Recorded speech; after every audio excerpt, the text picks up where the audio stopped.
The cradle came apart in under 9 seconds, and Junior Keeper Prail was still counting when the second alarm went.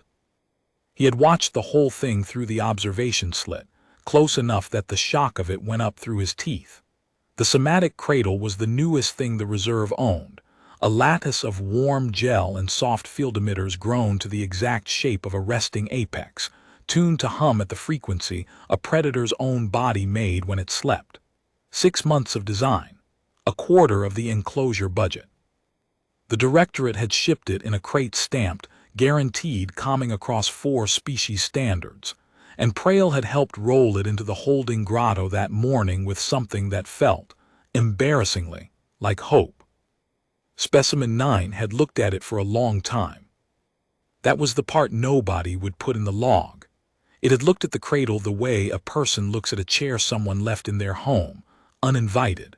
Then it had crossed the grotto in that low, folding way it moved, all shoulder and no sound, and taken the lattice apart with the patience of an animal that had all night and no interest in hurrying. Not rage. That was the thing Prail could not make his supervisor understand later. When 9 destroyed something, it did not thrash. It disassembled. It pulled the cradle into its component warmth and cold and laid the pieces in a rough circle, and then it stood in the middle of the ruin it had made and stared at the door, and its breath fogged the cold air in slow, even columns, and it did not sleep. It had not slept, by the reserve's own instruments, in 140 days. "Second alarms the field collapse," said Handler Osme from the console flat. "Not a breach. Stand down your legs."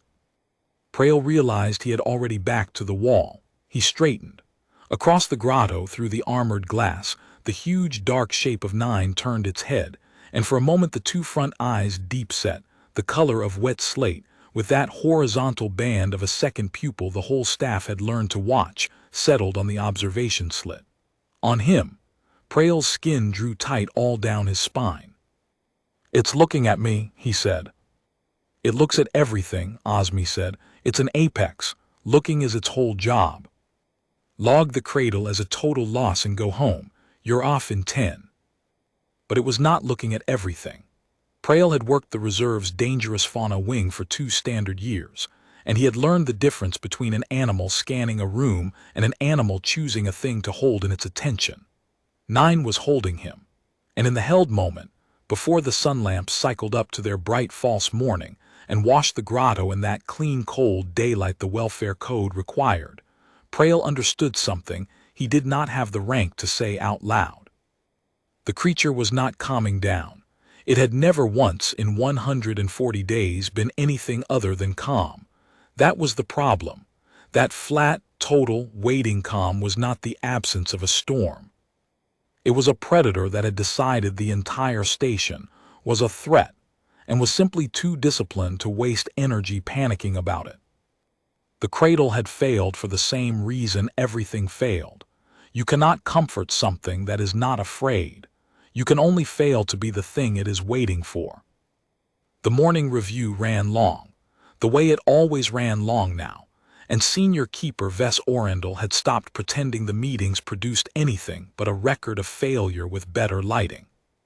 They met in the curator's gallery, a bright ring of a room with a glass floor that looked down into the central atrium of the 7th Reserve, the Dalek Garden Dome the promotional feeds loved, full of recovered fauna moving slow and healed among engineered ferns, sun pouring down through the meridian glass in wide warm bars.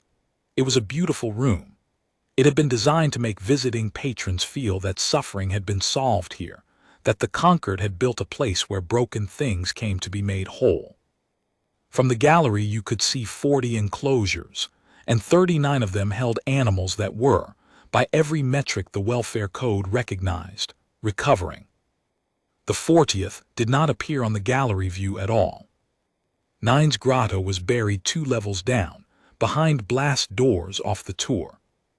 "Summary of overnight," said Director Keld, not looking up from his slate. He was Alani, like most of the senior staff, tall, slate-skinned, economical with everything including sympathy, and he had the particular calm of an administrator who had already decided how a story ended and was only waiting for the paperwork to catch up. The somatic cradle. Destroyed, Orendel said. Total loss. Duration to destruction. Under 9 seconds of contact. So the same as the thermal den, the same as the Sen tanker, the same as the 2 enrichment specialists we flew in from the Meridian Institutes, one of whom is still declining our calls. Keld set the slate down. Curator Orendel, I want you to say the number out loud, for the record, so that when the Directorate reviews this file they understand I did not hide it from them. Orendel felt the whole gallery go still. She was tired in a way that had stopped being about sleep. 140 days, she said. Specimen 9 has not entered restorative sleep in 140 days. And an apex of its mass requires restorative sleep every 9 to 11 days, at the outside. So by any biology we understand, Keld said, the animal in our care should be dead 14 times over. He let that sit. It is not dead. It is not sick by the blood work. It is not injured beyond the intake wounds which have healed. It eats barely on its own schedule, never when observed. It drinks. It is, physically, one of the most intact apex specimens the seizure teams have ever recovered. And it is destroying itself in slow motion in front of us, and we have spent a quarter of a wing's annual budget trying to give it comfort, and it has refused every single thing we have offered it, down to the water temperature. Nobody answered. The sunbars moved across the glass floor. I'm signing the transfer request this 10-day, Keld said. Orendel had known it was coming, and it still went through her like cold water. Sir. To the Haven Research Station. They've asked twice. They study apex neurology, they have containment we don't, and they are, unlike us, permitted to keep an animal sedated indefinitely. Keld's voice did not change. This was the worst part of him. Orendel had always thought not cruelty, but the total absence of the theater of cruelty, so that the terrible thing sounded exactly like the ordinary thing. You know what indefinite sedation does to a mind like that? It ends it, Orendel said. Slowly, it's a death. It's a longer, cleaner-looking death. It is the only remaining option that does not involve a keeper being killed. Keld finally looked at her, and there was something almost human in it, some worn-down thing under the administration. We recovered 9 of its kind from that trafficking hold. 9. That's the whole known population. 8 of them settled, grieving, damaged, but settling, in reserves across 3 systems. This one settled nothing. This one decided, somewhere between the hold and here, that there is no safe place in the universe and it will not pretend otherwise for our comfort. I respect it, Curator. I'm signing the transfer because I respect it too much to keep watching it not sleep itself into a husk on a feed we can't even show donors. He picked the slate back up. You have the 10-day. If you can show me one metric moving the right direction, I'll fight the Directorate to keep it. Otherwise it goes to Haven, and I write the note to the seizure crew myself. The meeting broke. Orendel stayed at the glass, looking down at the healed animals in the light. 1 metric, 10 days, 140 days of the best minds and best money the reserve had, all of it refused. She thought, not for the first time, that they had the whole shape of the problem wrong. They kept trying to convince the animal it was safe. 9 did not want to be told it was safe. 9 had learned, in a trafficking hold, exactly how much that word was worth. What it wanted, what an apex actually wanted, what her own long-dead grandmother's hunting beasts back on the homeworld had wanted, before the conquered bred sentiment into everything, was not comfort. It was a room with something dangerous enough in it, that the animal could finally close its eyes. And the Sethant Reserve, the most advanced fauna facility in 4 systems, did not have a single thing in it that a creature like 9 would ever, in 1,000 years, consider dangerous. The muckout roster went up at the start of night shift, and Jonah Reyes was on it for the grotto, because Jonah Reyes was always on it for the grotto, because he was the only one on the whole sanitation grade who didn't file a hardship request the moment his name landed on that line. He read the roster off the wall panel with a cup of the machine's approximation of coffee going cold in his hand and thought, without much drama about it, that at least the grotto was quiet. The other enclosures had keepers hovering, protocols, 3 species of supervisor watching you handle their precious recovered fauna like you were going to insult it. Down in the grotto, it was just him and a very large animal that everyone was terrified of, and the animal, at least, didn't make him fill out a form afterward. He was 22. He'd been on the station a little over a year. He had come out on the labor exchange like a lot of humans came out, because the conquered worlds paid triple for anything to do with dangerous animals, and they paid it to humans specifically, and nobody back home had ever quite explained to Jonah why. He'd assumed it was hazard pay. It had taken him about a month to understand that it wasn't hazard pay so much as a kind of quiet astonishment, that the tall, careful people who ran this place would watch him walk toward an enclosure that made them physically ill to approach, and pay him for the walking, and step back to give him room like he was the one they should be careful around. He kitted up in the lower antechamber, waders, the shoulder light, the long-handled rake, the grav barrow. No armor. They'd offered him armor his first week, and he'd tried it exactly once. You couldn't move in it, and you couldn't hear in it, and a thing that made you slow and deaf around a predator seemed to Jonah like the single worst idea anyone had ever sold to a committee, so he'd left it on the rack, and nobody had made him wear it since. That was the other thing about the humans. They kept doing sensible things that the manual forbade, and the manual kept quietly changing to allow it. The blast doors cycled. The night handler on the console, a nervous young Alani named Prail that Jonah had exchanged maybe 40 words with total, leaned into the intercom. "Rays, you saw the log. It took the cradle apart last shift. It's very active tonight. If you want to skip the deep clean and just do the drains, nobody would." "It's fine," Jonah said. "Open it up." Protocols, a verbal acknowledgement that you understand the. "I understand the risk," Jonah said, in the flat tone of a man who had said it 300 times. "Open the door, Prail." The inner door parted, and the cold breathed out over him, and Jonah walked into the grotto with a rake over his shoulder and no clear idea that he was walking into the rest of his life.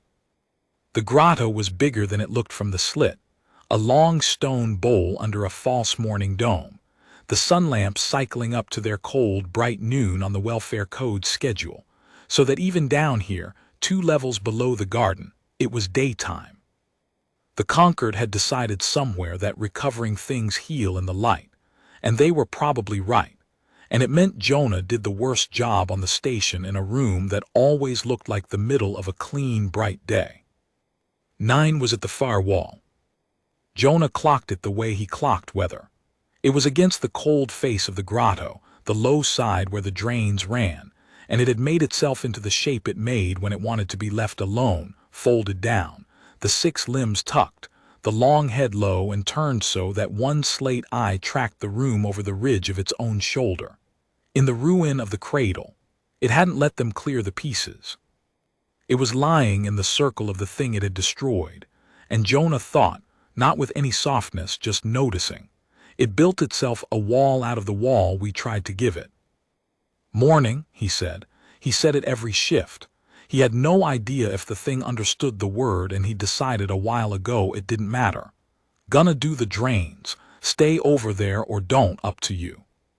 He set the barrow down and started at the near drain, and he did not look at the animal, and this was the only trick Jonah Rays had, the only thing he did that the enrichment specialists and the somatic engineers and the 2 flown-in institute experts had not done, and it was so simple that not one of them had thought to try it, because to try it you had to not be afraid, and every one of them had been afraid.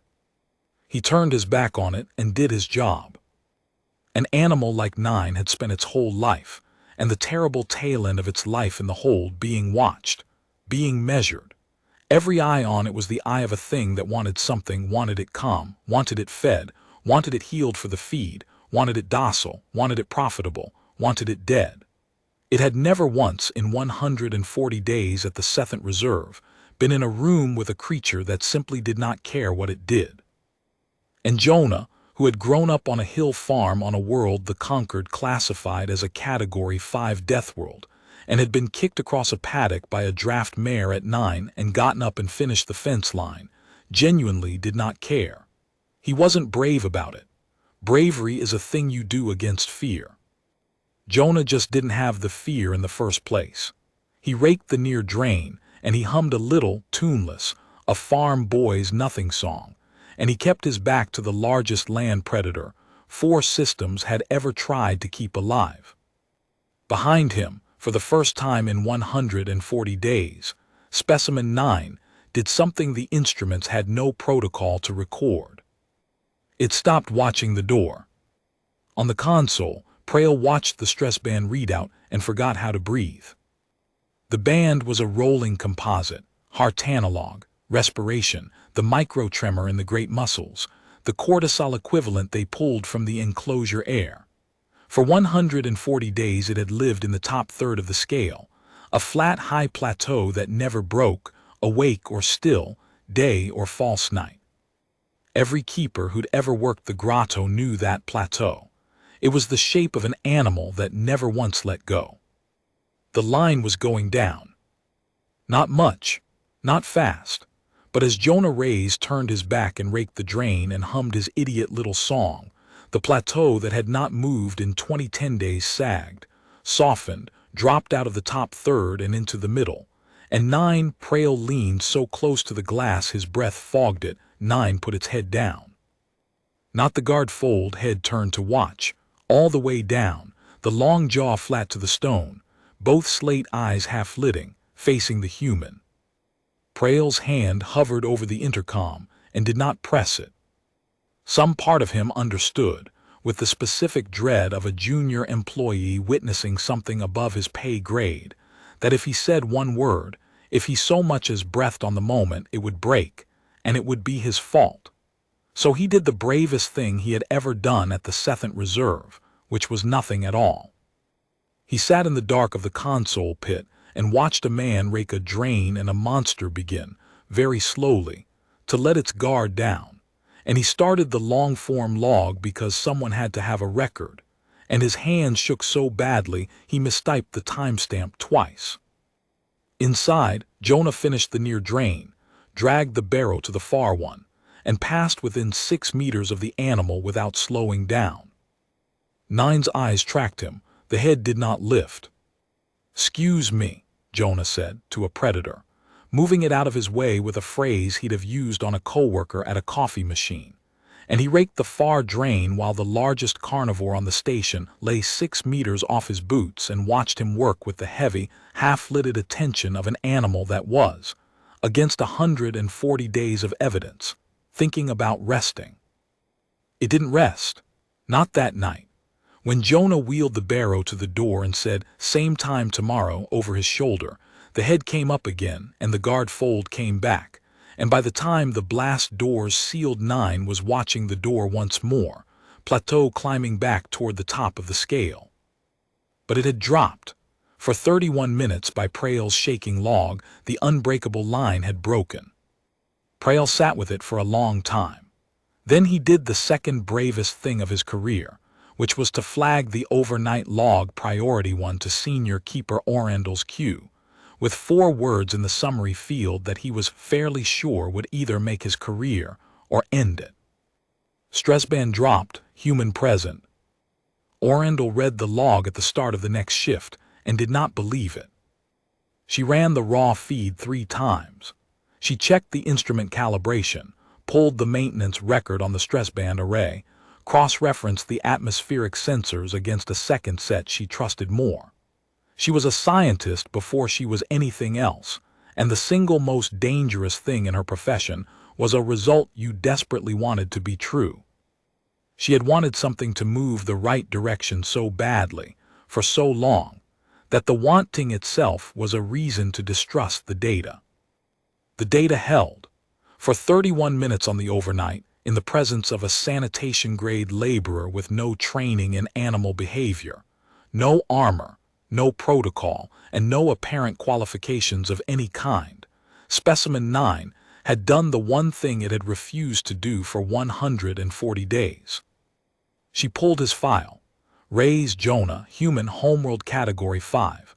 Labor exchange, sanitation grade, night rotation. Performance notes, adequate. Disciplinary notes, 1. For removing regulation armor from the dangerous fauna cleaning kit, ruling armor requirement waived for human sanitation staff after ergonomic review. Age in standard years, 22. 22. A Child by Alani Reckoning, younger than the cradle's design cycle. Orendel sat back. Down through the glass floor, the garden dome held its healed animals in the morning light, and she thought about the thing she was not supposed to think, the unscientific thing, the thing that would have gotten her laughed out of any welfare committee in the Concord. They had been trying to give 9 a safe room, and a boy who cleaned drains for the lowest wage on the station had walked into the most dangerous animal in 4 systems, turned his back, and hummed. And the animal had, for the first time since the hold, begun to believe it might be able to close its eyes.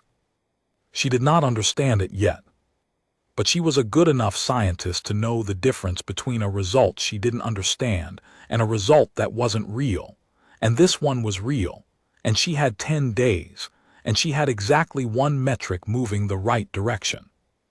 She flagged the night handler, Prail, junior grade. The boy had the sense to start a log and the spine not to interrupt. She'd remember that. And she wrote a single instruction that broke about 4 protocols and would, she suspected, be the most important thing she did all year. Put the human back in, same shift, change nothing, and get me eyes on it that the animal can't see. Jonah came on the next night to find a folding chair leaning against the antechamber wall, with a note stuck to it in Orendel's careful hand. If you're going to be down there anyway, sit if you want, V.O. He looked at it for a second, shrugged, and took it in with the rake. He wasn't stupid. He'd noticed the console handler watching him different, noticed the senior keeper's name on a night shift note, which never happened, put together that something in the last 2 shifts had gotten someone's attention. He didn't especially care what. Jonah's whole approach to the alien machinery of the reserve was to do his job well, keep his head down, and let the tall people upstairs have their meetings. If they wanted him to bring a chair, he'd bring a chair. His feet hurt anyway. It was a long shift and a longer walk back to the labor block, and his knee had never been right since the mare. The drains were light that night. He finished the deep clean in 40 minutes, and instead of wheeling the barrow straight out, he set it by the door, unfolded the chair a comfortable distance from the animal, not close. He wasn't an idiot, just close enough to be in the room properly, and sat down with his log slate and the little paper puzzle book he carried, because the labor block's rec feed was garbage, and a man needed something to do with his hands. Long day, he told the grotto to nobody, and clicked his pen and started a puzzle. 9 was in the ruin of the cradle, guard folded, watching the door. Jonah hummed. He worked his puzzle. The sun lamps held their false bright noon over both of them, human and animal, in a cold stone room lit like the middle of a clean day. He did not look at it. He filled in a row of little boxes, and got one wrong and swore softly and scratched it out. He was most of the way down the page before he noticed the room had gone different. It took him a moment to place it. The breathing.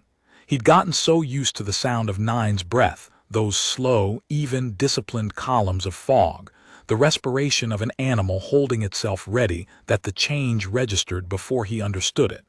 The breathing had gotten slower, longer. It had gone from the measured breath of a thing on guard to something deeper, and rougher at the edges, an almost sound. A low, uneven pull that Jonah had heard 100 times on the farm from dogs by the fire and horses in a warm barn, and he looked up, finally, from the puzzle. 9 had left the ruin of the cradle. It had crossed half the grotto in that silent folding walk while he hadn't been watching, and it had lain back down, not in the guard fold, not turned toward the door an arm's length from the leg of his chair. The great head was flat to the stone. Both slate eyes were shut. And the largest predator force systems had ever failed to comfort was breathing the long, rough, uneven breath of an animal that had, at last, and for reasons no one on the station yet understood, decided that beside this chair was a place it could close its eyes. Jonah looked at it for a while. Then he looked back at his puzzle, and very quietly, so as not to wake it, he kept humming, and he did not move his feet. Orendel watched the whole thing from the curator's gallery on a feed the animal could not see, and when Nine's breathing dropped into true rest, when the stress band fell off the bottom of the scale it had never once dipped below, into the reading the instrument labeled, almost cruelly, normal, she found she had put one hand flat against the glass. Beside her, the somatic engineer they'd flown in from the Meridian Institute, the one who had built the cradle, watched the same feed and made a sound she had never heard an adult professional make.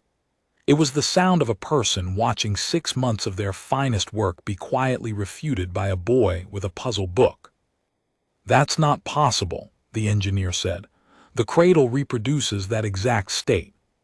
The frequency, the warmth gradient, the pressure field, it is calibrated to that species' resting signature to the third decimal. It should have." "It reproduced the state," Orendel said. "It didn't reproduce the reason. The reason is neurochemical. The reason is the state. The reason is that thing." Orendel nodded down at the feed, at the human asleep adjacent shape in the chair with its puzzle book slack in one hand, at the monster breathing rough and deep at its feet. "The reason is that the animal has decided something about the presence of that specific creature, and the something is not warmth or frequency or pressure. Your cradle told it you're comfortable. That boy told it you're guarded." She realized she was gripping the rail. "It doesn't want to be soothed. It wants a sentry. It has spent 140 days unable to find one thing in this entire facility that it would trust to watch the door while it slept. And it found one." The engineer stared at the small figure on the feed. "A sanitation laborer." "A human," Orendel said. "I don't know yet if those are the same sentence." She intended to find out.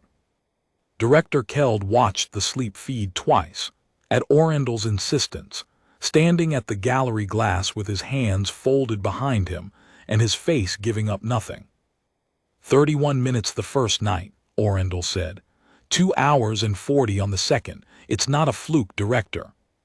It's a trend, and it's the only trend in this file that has ever pointed the direction you asked for. It's one data point repeated twice. It's the animal sleeping. For the first time since intake, you asked for one metric moving the right direction. I am handing you the metric that matters more than all the others combined, and I am handing it to you inside your own deadline. Keld was quiet for a while. Down in the garden dome the light moved. "You understand what you're asking me to build a case on," he said finally. "You're asking me to go to the directorate, the same directorate that funded a quarter-wing budget of engineered comfort that this animal shredded, and tell them that the intervention that worked, the intervention I want to make permanent facility policy, is a 22-year-old deathworlder with a paper puzzle book. And no theory, no mechanism, no replicable protocol. Just, it works when he's in the room." "Yes," Orendel said, "that's exactly what I'm asking.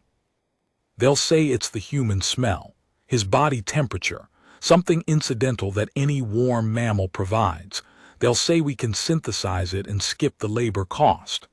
Keld's jaw tightened, fractionally, the most emotion Orendel had seen in him in a 10-day. "And I'll have no way to tell them they're wrong. Unless you can." Orendel had already thought about this on the long walk up from the grotto.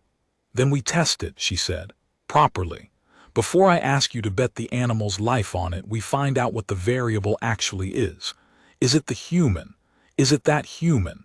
Is it any warm body who doesn't flinch? We don't guess. We get an answer and we get it inside the deadline, and then you take the directorate an answer instead of a plea." Keld looked at her for a long moment. "You have 3 days for the test," he said. "The transfer request is drafted. I will not send it if you give me a reason not to. Do not give me a maybe." He turned to go and paused at the gallery door and did the closest thing to a kindness she had ever known him to do. "The boy," he said. "Raise. Does he know?" "Know what?" "That his life just changed. That there is now a monster in this facility that has decided he is the one thing in the universe it trusts. That's not a small weight to hang on a child who came out here to earn triple wages cleaning drains." Keld's voice was very even. "Someone should tell him before we build a policy on his shoulders. It should probably be you. They ran the test the way you run a test when a life depends on it. Carefully and coldly, and with the animal's welfare as the outer boundary, no result was worth crossing. First they controlled for the obvious, a warm body that doesn't flinch. They had exactly one other human on the station's manifest, a hydroponics tech named Della Mwangi, 30, 4 years out from a plains world the Conquered also flagged Category 5, who agreed to it the way humans agreed to things, with an unnerving lack of drama and a single practical question. "Do I clean the drains or just sit there?" "Just sit," Orendel said. "Read something, ignore the animal, do what Reyes does." Della sat in the grotto for an hour in the same chair in the same daylight, with a real book and no fear that any instrument could detect. Orendel checked. Her stress markers were flat and easy. She was a deathworlder too, and the monster did not frighten her either. 9 watched her the entire time from the guard fold. It did not relax. It did not approach. Its stress band stayed high, and when Della finally stood and folded the chair and said cheerfully, "Sorry, big fella, guess I'm not your type," and left, the animal turned its head back to the door and resumed its 140-day vigil as though the hour had not happened. Orendel felt the first result land like a stone. Not humans, not any deathworlder, not any calm, warm body. Him. They tested the reverse to be sure, and the reverse was worse to watch. They pulled Jonah off the grotto for a single night, gave him the rotation off, told him nothing, put an Alani keeper on the drains in full armor with strict instructions to change nothing else. 9's stress band climbed. It stopped the small amount of eating it had been doing. At the 4th hour it rose from the ruin of the cradle and went to the door, not the observation slit, and stood in front of it, and did not move, and did not sleep, for the entire shift, waiting for a thing that did not come. When the Alani keeper's shift ended and the blast doors cycled, and it was the wrong smell that came through, 9 turned away from the door and folded down against the cold wall and put its head under its own forelimb, and every keeper watching the feed understood, without a word passing between them, that they were looking at a grief they had caused on purpose to prove a point, and that they would not do it again. "Him," Orendel said into the silence of the gallery. "It's him, put him back, now, tonight. And nobody takes him off that rotation again without my authority and the director's, in writing." She was surprised to hear how hard her own voice had gone. "We just taught it that we can take him away. We are going to spend a long time earning back the thing we spent tonight." Jonah came on shift to find the senior keeper waiting for him in the antechamber, which had never happened, and the animal on the feed screen behind her pressed to the cold wall with its head hidden, which he had also never seen. And he understood, in the plain way he understood most things, that something had gone wrong while he was off. "What you do to it," he said. "It wasn't quite an accusation, it was close." Orendel had a speech prepared, she abandoned it. "We ran a test," she said. "We took you off the rotation for a night to see if it was you specifically or any human. It was you. I'm sorry. The animal did not do well. That's on me. It won't happen again." Jonah looked at the screen for a while. The huge dark shape against the wall. The hidden head. Something moved in his face that Orendel, who studied the faces of frightened animals for a living, recognized instantly and had not expected to see on a human. The flat, banked, dangerous quiet of a creature that has just learned someone it is responsible for was hurt on purpose. "Don't do that again," Jonah said, quietly. in exactly the tone Keld used, and it landed harder from the boy. "You want to run tests, you run them on me, not on it. It didn't sign up for any of this." It got stuffed in a hold and hauled across the galaxy and stuck in a rock room, and the one thing it's figured out how to feel okay about, you took away for a night to see what happened. He picked up his rake. "You want to know what happens? It waits at the door. That's what happens. It thinks the one safe thing left came back, and it didn't because you were running a test." He walked to the blast door and stood in front of it, waiting for it to open, and did not look at her. "Raise," Orendel said. "There's something you need to understand about what's happening here, about what you are to it now. It's not small. It's going to change." "I know what I am to it," Jonah said. "I'm the guy who doesn't flinch." He glanced back at her, and the bank thing in his face had gone, replaced with something more tired and more true. "I figured that out the first week. I just didn't figure anyone up top would ever notice." The door cycled. The cold breathed out. "Open the rest of the way. It's waiting." He went in, and Nine's head came up off the stone the instant the doors parted. And across the grotto the great animal rose, not toward the door, not the guard fold, but up onto all six and toward the human, faster than Orendel had ever seen it move without violence in it. And for one heart-stopping second on the feed, it looked like a charge, and half the gallery came out of their seats. It stopped an arm's length from him, lowered the great head until the slate eyes were level with his. And Jonah Ray's 22 sanitation grade reached up without any particular ceremony and put one flat hand on the side of the monster's jaw, the way you'd greet a horse you'd been away from, and said, "Yeah, I know, I'm back. Sorry, wasn't my call." And the largest Predator 4 systems had ever recovered leaned its head into a boy's hand and made, for the first time in 143 days, a sound that was not breath and was not warning. A low, rolling, chest-deep sound that the reserve's acoustic library had no entry for, and that every keeper watching of every species understood without being told. Orendel sat down slowly in the gallery and did not trust her voice.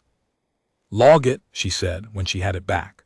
"Whatever that sound is, log it as contentment and note that we don't have a word for it." She looked at the feed, at the boy and the monster, at the impossible tableau of it. "And get the director. He needs to see this before he signs anything. And then somebody needs to explain to me how a creature that will not trust the finest facility in 4 systems trusts a 22-year-old who cleans the drains." Nobody in the gallery had an answer. But down on a death world none of them had ever visited, the answer had been true for a very long time, and it was only that none of them had thought to ask it yet. The problem with building a facility policy on a 22-year-old was that 22-year-olds got 2 rest days a 10-day, and on the first one after the test, 9 stopped eating again. Not a vigil this time. Worse, it ate nothing, drank little, and lay in the ruin of the cradle with its head down and its eyes open, and did the specific terrible math that grieving animals do, the math where a thing that left will not come back. And Orendel watched the stress band start to climb toward the old plateau and understood that they had traded one impossible problem for a merely very difficult one. The animal would sleep. It just would only sleep for one person, and that person had a life, and a contract, and a knee that ached, and every right in the conquered to spend his rest days anywhere but a cold rock room with a monster. They called Jonah in on his day off. He came because of course he came, and he sat in the chair and the animal ate from his hand within the hour, and Orendel stood in the gallery and watched a boy give up his rest day to keep a monster alive, and knew that this could not be the shape of the thing going forward. It wasn't fair. And more than that, she made herself think it in the cold administrative language Keld would understand. It wasn't sustainable. And a policy that isn't sustainable is a policy that ends in a dead animal the day the human quits. So they did the thing the conquered did best. When it finally understood something mattered, they wrote it down. The Care Manual for Specimen 9, Revision 14, was the strangest document in the Sethant Reserve's archive, and Orendel authored most of it herself with a straight face that cost her something to maintain. It codified the chair, a specific chair, Jonah's chair, which was formally requisitioned, cleaned, and bolted to the grotto floor at the coordinates the animal preferred, and entered in the facility asset register as fixed enrichment installation, designation, the chair. It codified the humming.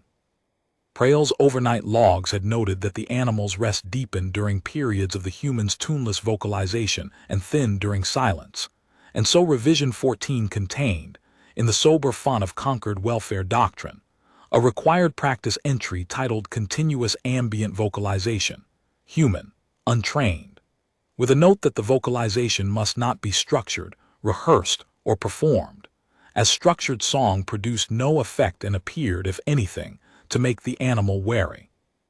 The comfort had to be careless. You could not fake careless. That was the entire discovery, rendered as a bullet point. It codified the puzzle book. It codified the way Jonah did not look at the animal for the first 20 minutes of every shift. It codified, God help them all, the phrase same time tomorrow, because Prael's logs showed the animal's pre-sleep tension dropped measurably at the door cycle if the human spoke on the way out. And Jonah always said the same 4 words. And so the manual now instructed all staff that the human's departure ritual, a brief verbal acknowledgement of future return, was to be preserved and never interrupted. Handler Osmi read Revision 14 at the morning brief and laughed out loud, once, before he caught Orendel's face and stopped. We bolted a laborer's chair to the floor and wrote a doctrine about his humming, he said. That's curator with respect, if the directorate sees this. When the directorate sees this, Orendel said, it will be attached to the first restorative sleep readings this animal has produced since intake. They can laugh at the humming all they like. The animal is sleeping.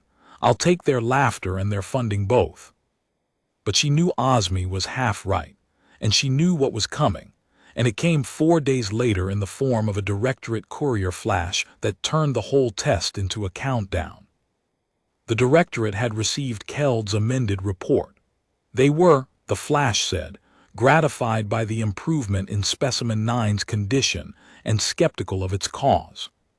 Before any permanent accommodation was funded, before the transfer request was withdrawn, an independent assessor would attend the reserve in person to verify the intervention and determine the animal's disposition. The assessor's determination would be final. The assessor was Adjunct Merev, of the Directorate's own Welfare Standards Office, and Adjunct Merev's reputation preceded the flash by about a full day, carried in the nervous voices of everyone who had ever worked under her. Merev did not believe in miracles, sentiment, or unquantified interventions. Merev had personally signed the non-rehabilitable determinations on a dozen apex specimens across her career, and had defended everyone as mercy, and had never, in the recollection of anyone Orendel could find, reversed a transfer she had come inclined to sign. She was, by every account, fair, thorough, cold, and entirely uninterested in the fact that a monster leaned its head into a boy's hand and made a sound the acoustic library couldn't name. She would want the mechanism. She would want it replicable, defensible, and free of the single most unquantifiable variable in the facility, which was Jonah Reyes himself. She would arrive in 6 days. So we have 6 days, Keld said at the brief, to turn It Works When the Boy Is in the Room into something that survives Merev, curator. Can it be done? Orendel looked at the feed on the brief room wall at the grotto, at the animal asleep beside the bolted chair with the boy's boots planted on the stone, and told the truth, which was the only thing she'd ever been good at. I don't know what the mechanism is, she said. I have a suspicion, but the animal will show her the truth whether we understand it or not. The only question is whether Merev will believe her own eyes, or whether she'll trust the transfer she came to sign. She paused. There's a variable I can't control, Director, and it isn't the animal, it's her. Jonah found out about the assessor from Prael, because by then Jonah and Prael talked. It had started with the logs. Prael, working the night console, had gotten in the habit of narrating the stress band to Jonah over the intercom, Not orders, just company. A nervous young Alani telling a nervous-making human that the numbers were good tonight, that the animal had gone down at the 20-minute mark, that the depressed band had held for 3 hours, personal best. Jonah had started answering. Small things at first. Then, on the long, quiet stretches while the monster slept, and the puzzle book ran out of puzzles, actual things. "Where's it from?" Jonah asked one night. "Originally, before the hold, anybody know?" Prael pulled the intake file. "Denvar Kide," he read. "It's the file calls it a drowned world. Heavy gravity storm-locked, the surface is mostly under a shallow global ocean. This species is the apex. There's no bigger predator, there's nothing that hunts it. The intake note says the seizure crew found the pod in a trafficking hold bound for a private collector. 9 of them. This one was," he stopped. "This one was what?" "This one was the biggest," Prael said. "And the note says it's a field note, it's not official, it says this one had positioned itself between the collectors and the rest of the pod. In the hold. When they breached, it was the one at the front." A pause on the line. "The seizure crew thought it was the pod sentinel, the one that watches while the others rest. There's a word for it in the crew's language. The note keeps the word, it means the one who does not sleep so the others can." Jonah was quiet for a while. On the feed, the animal breathed its long, rough breath beside his chair. "Yeah," he said finally, "that tracks." "What do you mean?" "It never got to stop." Jonah looked at the sleeping shape. "Whole life, it's the one on the door. On its world, it's the biggest thing there is, and it still doesn't sleep, because that's the job, it watches so the little ones can go down. Then the collectors take the pod, and now it really can't sleep, 'cause now there's actual danger, and it's still the one at the front. Then you all rescue the pod and split them up, and it lands here, and it's alone, and it still won't sleep, 'cause it's spent its whole life being the only thing standing between everybody it loves and the dark, and nobody ever once stood the door for it." He clicked his pen. "You can't comfort that. There's no cradle for that. It doesn't want soft. It wants to not be the only one awake for the first time in its life." The console was silent for a long moment. "And you're," Prael started. "I'm the guy who doesn't flinch," Jonah said. "It looked around a whole station full of you all being scared of it and me not being, and it figured, all right, that one can hold the door for a couple hours." He filled in a puzzle box. "It's not that complicated. Everybody keeps trying to make it complicated. It's the simplest thing in the world. It just wants to sleep, and it needs somebody it believes can keep it safe while it does, and it decided that's me." A short breath, not quite a laugh.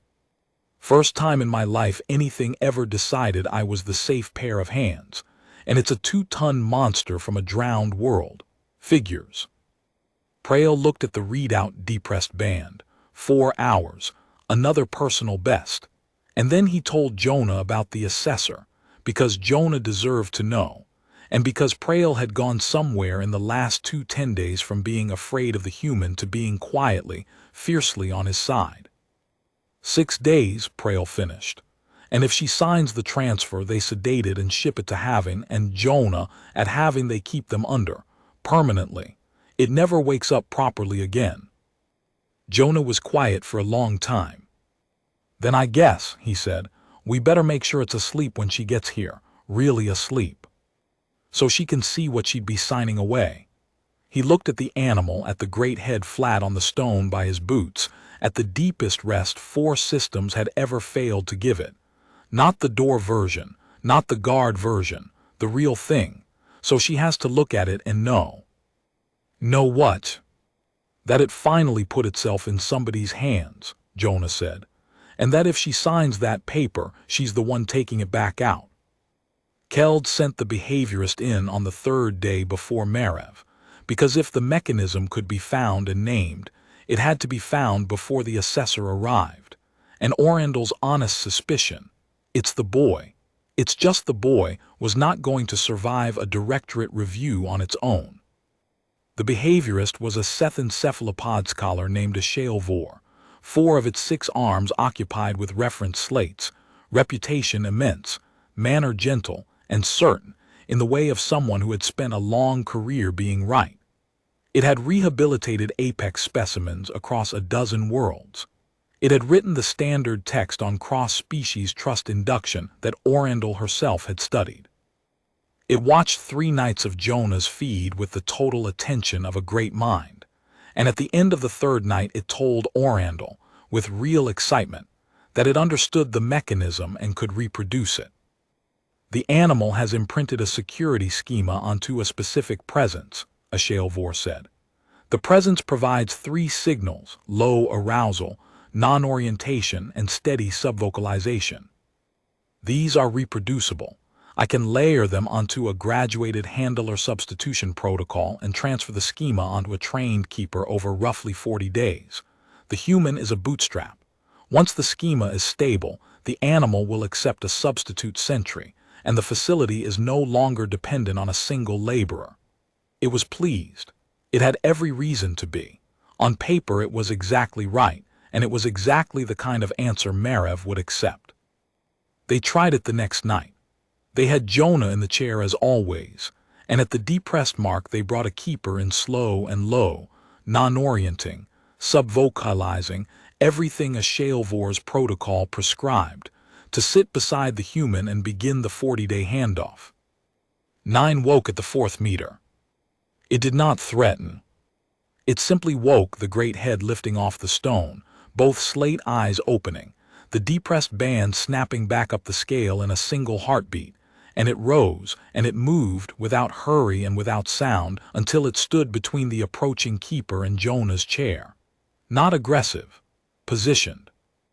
It put its own body in the line between the stranger and the human, exactly the way the field note said it had stood between the collectors and its pod, and it lowered its head and looked at the keeper with the flat, patient, total attention of an apex, deciding whether a thing was a threat. And the keeper, trained, credentialed, doing everything right, made a sound like a small animal and backed out of the grotto and did not go in again. A HFY watched it on the feed and was quiet for a long time. It didn't imprint a security schema, Orandel said, not unkindly. It didn't learn to feel safe near a set of signals, it chose a sentry. You can't transfer a sentry with a graduated protocol. You can't substitute in a second one. It doesn't have a slot for 2. It has a slot for one thing it trusts to hold the door, and the thing is him, and everything else that comes near while it sleeps is, by definition, the thing he's holding the door against. The scholar's arms went still around its slates. Then there is no mechanism to reproduce, it said slowly. There is only a relationship, and a relationship is not a protocol. It looked at the feed, at the monster standing guard over a sleeping boy who had not even woken. Curator, in 40 years I have never written the sentence I am about to have to write for this assessor, that the correct intervention for this animal is to protect the presence of one specific person, indefinitely, at whatever cost. There is no science in that recommendation. There is only observation. It gathered its slates. It is the truest thing I have ever had to report, and it will end my credibility if the assessor is who they say she is. Write it anyway, Orandel said. It's the truth. We'll stand behind it. Will the directorate? Orandel didn't answer that, because she didn't know, and lying to a colleague of a HFY's stature felt beneath the moment. Keld found Jonah in the antechamber before shift, and did the thing he'd told Orandel someone should do, and had decided in the end to do himself. Raise, sit for a moment. Keld did not sit, so Jonah didn't either, and the 2 of them stood in the cold antechamber with the monster on the feed behind them, and Keld said the thing plainly, the way he said everything. You understand that if the assessor confirms the accommodation, your life here changes permanently. You will not be sanitation grade anymore. You'll be, we don't have a word for what you'll be. The animal's disposition will be legally tied to your presence. You will not be able to transfer off station, take extended leave, or resign without a disposition review for the animal, which means in plain terms that your freedom of movement will be constrained by a monster's need for you. We will compensate you. We will compensate you a great deal. But I want you to hear the shape of it before you're standing in front of Marev, because once she signs, it's very hard to unsign, and you're 22, and no one asked you if you wanted to be load-bearing. Jonah listened to all of it. Then he looked at the feed, at the great dark shape asleep beside the bolted chair, waiting for him. "When I was a kid," he said, "we had this old draft mare. Mean thing. Kicked me across the paddock when I was 9, broke my anyway. Nobody could do anything with her. My dad was gonna sell her for meat 'cause she was dangerous and useless and eating feed. And I don't know why, I was a stupid kid, I just started sitting in her paddock. Didn't try to touch her, didn't try to ride her, just sat there and did my chores where she could see me.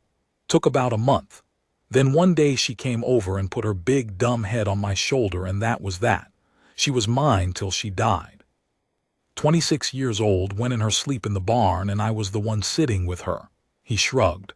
"My dad never understood it, kept saying that horse tried to kill you, why'd you save it? And I could never explain it right. It wasn't that I saved her. She picked me. When something like that picks you, something big and dangerous and alone that nobody else can get near, you don't get to say no. Not if you're the kind of person it'd pick." He looked at Keld. "It already happened, Director. It picked me 140 days into the worst thing that ever happened to it, in a room full of people who were scared of it because I was the one who wasn't. I don't get to unpick it now because it's inconvenient for my schedule." That's not how it works. Not for me." Keld looked at the human for a long moment, and something in the Alani slate face shifted. Some old administrative certainty realigning itself around a thing it had not accounted for. "On your world," Keld said, "is this common? That a person will bind their whole life to a dangerous animal that chose them, and consider it an honor rather than a sentence?" "Common?" Jonah almost smiled. "Mister, we've been doing it for about 40,000 years. It's the oldest thing we do, long before we had ships or stations or any of this. Some big dangerous thing decided it'd rather stand next to us than run from us, and we decided the same, and we've been standing next to each other ever since." He picked up his rake. "You all keep acting like it's a miracle. Where I'm from it's just Tuesday." He headed for the door. "It's got a name now, by the way. I've been calling it something. Figured it should have a name that isn't a number for when the assessor comes." "What do you call it?" Jonah paused at the blast door. "Kel," he said, "after the world. Keldar, the file calls it, before the collectors got the pod. I couldn't say the whole thing right and it didn't seem to mind Kel." The door cycled. The cold breathed out. "Come see her sleep sometime, Director. Not on the feed, in the room. It's different in the room. You'll understand why I'm not gonna say no to it." He went in, and the great head came up, and the low rolling chest sound rolled out to meet him, and Director Keld stood alone in the cold antechamber and watched, on the feed, a monster greet a boy, and found that he was, for the first time in a long administrative career, entirely unsure which of the two of them was the fortunate one. The night before Merev arrived, Orendel came down to the grotto herself, into the room, because Jonah had said it was different in the room, and she had decided she needed to know the truth of the thing she was about to defend with her career. She sat against the wall, a careful distance from the chair, and she did not look at the animal, and she hummed nothing, and she watched. She watched a boy do a crossword by the light of the false noon. She watched a monster from a drowned world cross the stone and lie down beside his chair, and put its great head an arm's length from his boots. She watched the stress band on her wrist slate. She'd brought it. She couldn't help it. She was a scientist, fall off the bottom of its scale into the reading marked normal, and then keep falling, into a depressed band she had genuinely never recorded from an apex in her entire career.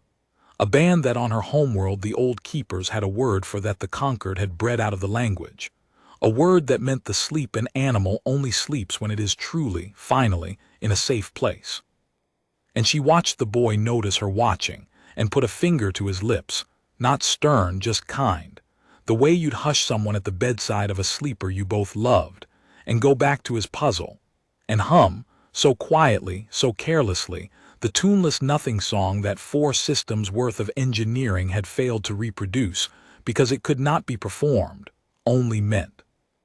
Orendel sat in the cold, bright room for 2 hours and did not move, And when she finally left, she understood that whatever Merev decided tomorrow, whatever the directorate funded or didn't, whatever the science said or couldn't, she had witnessed the one true thing at the center of all of it. The monster wasn't being comforted. The monster was, for the first time in its life, off duty. Somebody else had the door. And the somebody was 22, and cleaned drains, and came from a world where this was Tuesday. Adjunct Merev arrived on the morning transport with 2 aides, a security contractor, and a case of instruments, and she did not go to the Garden Dome or the curator's gallery or accept the tea Keld's office had prepared. She went straight to the grotto's observation level, stood at the armored glass with her hands folded, and watched Specimen 9 sleep for exactly 11 minutes without speaking, while the boy in the chair did a crossword and hummed, and pretended not to notice the most powerful person in his professional universe studying him through the glass. She was Alani, older than Keld, with the particular stillness of someone who had stopped being surprised by anything a long time ago. When she finally spoke, it was to Orandel, and it was not a greeting. "The animal is sleeping," Merev said. "Yes, adjunct. Restorative band, deep. I can read your own instruments from here." She did not sound impressed. She sounded like someone confirming a figure. 143 days without it, and now it sleeps like a cub, in the presence of that. She tilted her head fractionally at the boy. "You understand that this is not the question I came to answer." I understood there were several questions. "There is one question." Merev turned from the glass. "The animal's sleep is not in dispute. Your feeds are thorough, your instruments are calibrated, and I do not think you are lying. The animal has formed an attachment that produces restorative rest. Good, that is welfare. I am glad of it personally and professionally." Her flat gaze moved across the gallery. "But I did not travel 11 days to certify that a monster naps well. I came to determine its disposition. And disposition, curator, is not about whether the animal is well. It is about whether the animal is safe. Those are different questions, and your entire file has been answering the first one, while the directorate needs the second." Orandel felt the ground shift under the conversation. "Adjunct, the animal has not shown aggression." "The animal has not shown aggression to him." Merev nodded at Jonah. "It has driven off 2 of your keepers. It has stood between a credentialed handler and that chair with intent your own scholar described as, I believe, positioned. You have built a care plan whose central load-bearing element is that everything which approaches the animal during rest is, and I quote your own curator a shale vor, by definition, the thing the sentry is holding the door against." She let that sit in the bright room. "Do you hear what you have written down and celebrated? You have documented an apex predator that has adopted one human as its pack, and now perceives every other living thing in this facility as a threat to that human. And you want me to certify that as rehabilitated, as safe, as suitable for indefinite housing in a facility staffed by 400 people who are not him." Nobody answered. The sunbars moved across the glass floor. "I will run a disposition assessment," Merev said. "Standard protocol, the same one I run on every apex I certify, no more and no less. I will establish the animal's response to a controlled approach by a non-bonded party under conditions I control. If the animal can tolerate the presence of another handler at a safe distance without escalating to a threat posture, it is disposition safe, and I will fund your accommodation myself and commend your curator's work to the directorate. Cannot if the only thing standing between that animal and a threat response to the wider world is the continuous presence of a single 22-year-old sanitation worker who will one day get sick or quit or die, then it is not safe, and no amount of good sleep changes that, and I will sign the transfer and it will be mercy." She picked up her case. "I run it tomorrow. Rest the animal tonight. I want it at its best. I'm not here to trick it. I am here to find out what it is." She left, and the gallery let out a breath, and Orandel stood at the glass and understood that Merev was not the villain of this, which was somehow worse. Merev was right. That was the trap. Everything she'd said was true. The animal had adopted a human and now guarded him against the universe. and a facility could not be run around one boy's mortality, and the disposition assessment was fair and standard and exactly the correct thing to do, and it was going to walk a stranger toward a sleeping apex to see what it did, and Orendel already knew what it would do, and so, she suspected, did Marev. She went to find Jonah before the boy heard it secondhand. He heard it out without a word, in the antechamber, with Kel on the feed behind him. "So she's gonna send somebody at it while it sleeps," Jonah said when Orendel finished, "to see if it stops them. To see if it can tolerate a non-bonded handler at a safe distance. Yes." "It can't," Jonah said it flat. "You know it can't. It stood between Kel and a keeper who did everything right. You send a stranger at it while it's down and I'm sitting right there, it's gonna do exactly what it did in the hold. It's gonna get between." He rubbed his face. "And then she writes down threat posture and signs the paper, and it's her being right on purpose. She's not even wrong. That's the thing, she's not wrong. It's not safe. Not the way she means safe." "No," Orendel admitted, "it isn't. But she's asking the wrong question." Jonah looked at her. "She keeps saying, is it safe, like the animal's the problem. The animal's not the problem. The animal's the most reliable thing in this whole building. You want to know what it's gonna do in any situation, ask what's the thing that protects the people it loves. That's what it does every single time. You can set a clock by it. That's not dangerous. That's the opposite of dangerous. That's the safest thing there is. It's just not tame. She keeps measuring for tame and calling it safe when she doesn't find it." He was quiet for a second. "Where I'm from, the dog that guards the flock isn't safe to the wolf. Nobody's out here asking the sheepdog to be safe to the wolf. That's the whole job." Orendel felt something turn over. "Say that again." "Which part?" "The sheepdog isn't safe to the wolf. She was already somewhere else, chasing it. Marev is running an apex disposition protocol.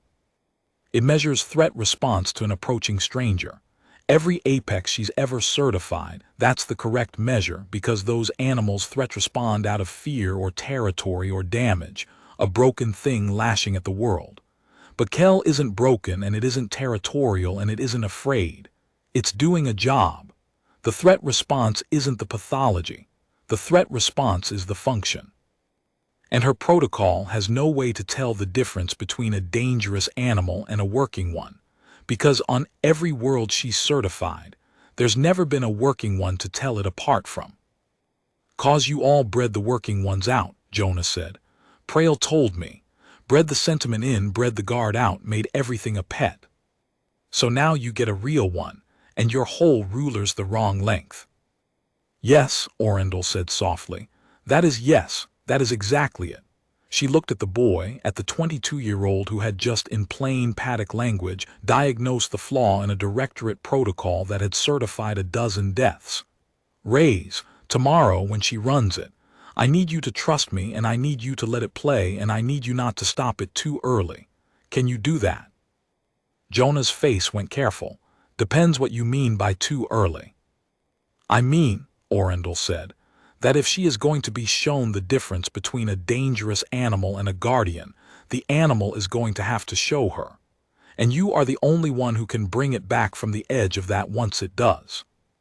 So I need you to let it walk right up to the line, the real line, the one that will make her understand what she's actually looking at, and then I need you to be the thing that brings it home. Because that raise is the disposition. Not that it never threatens, that it always stops when you say so. That the most dangerous thing in 4 systems has a word that turns it off, and the word is yours." She held his eyes. "That's what she needs to see, not a tame animal. A loaded one with a safety and you holding it. Can you hold it?" Jonah looked at the feed, at the great dark shape asleep beside the bolted chair, waiting for him. "I've been holding it for 10 days, he said. "I can hold it one more day." He picked up his rake. "But if her guy gets hurt 'cause she pushed it too far to prove a point, that's on her, not on Kel. I want that in a log somewhere before we do this. It didn't ask to be tested. It just wanted to sleep."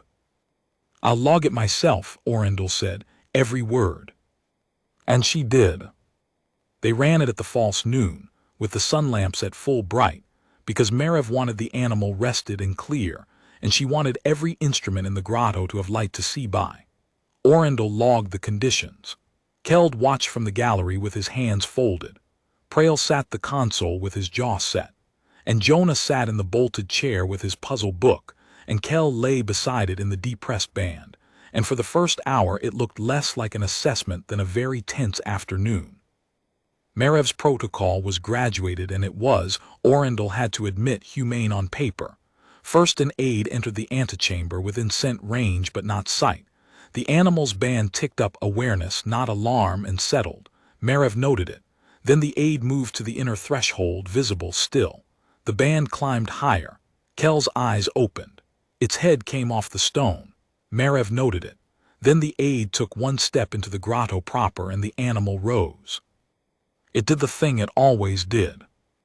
It rose without sound, and it moved between, placing its own body in the line between the stranger and Jonah's chair. And it lowered the great head and looked at the aide with the flat, total attention that had emptied the grotto of keepers twice. And it held, and it did not advance, and it made no sound, and it waited. Threat posture, Merev said into her recorder. Positional, non-vocal, non-advancing. She was very still. Curator, this is the determination. The animal cannot tolerate a non-bonded approach. It has placed itself in a guard line. On any world I have certified, this is the reading that ends the assessment and dispositions the animal as. Ask it to stand down, Orendel said. Merev stopped. That's the test you haven't run, Orendel said. On every apex you've certified, there was no one who could ask. There was no word that turned it off. You measured the threat posture and you stopped, because stopping was the only safe thing you could do, because those animals had no break. This one does. You've measured half of it. Measure the other half. Have the human ask it to stand down and log what it does. Merev looked at her for a long moment.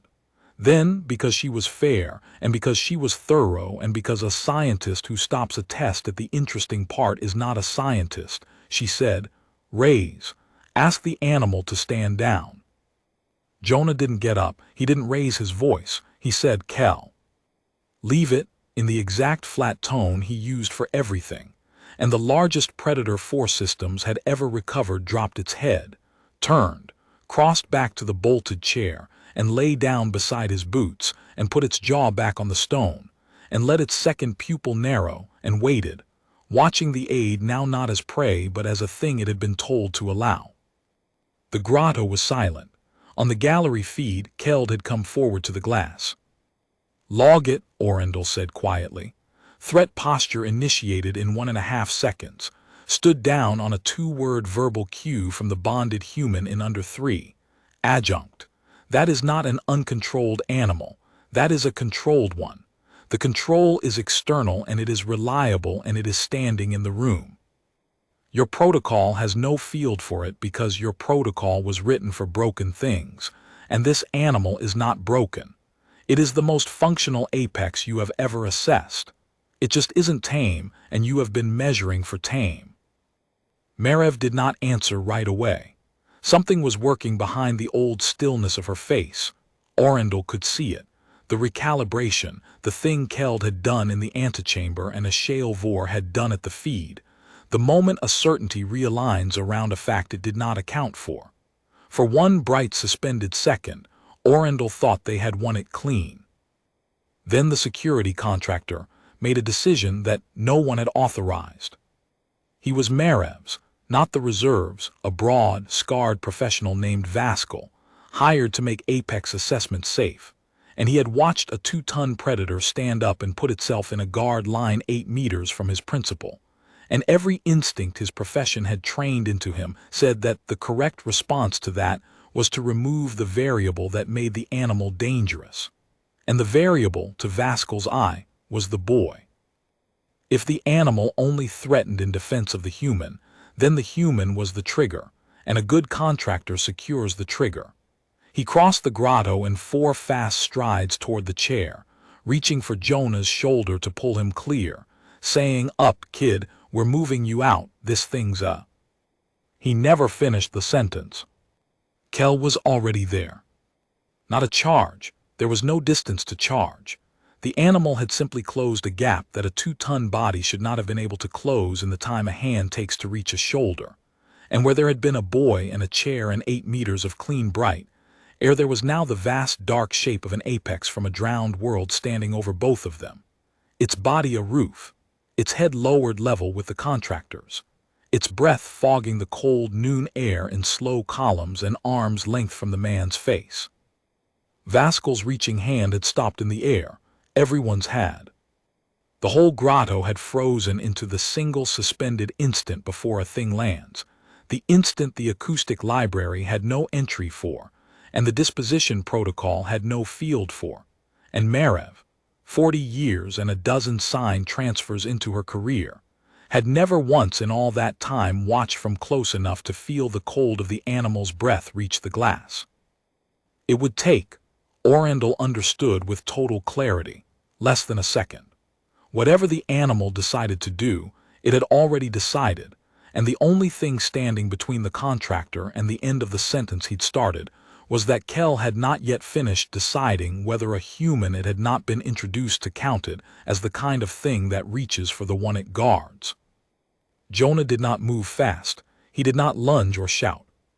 He put one hand flat on the animal's foreleg, the leg that stood over him like a pillar, and he said, "Easy." The word landed in the frozen room. "Easy," Jonah said again, unhurried, the way you talk down a spooked horse, the way you'd hush a bedside. "He's stupid, not dangerous. He's leaving, aren't you?"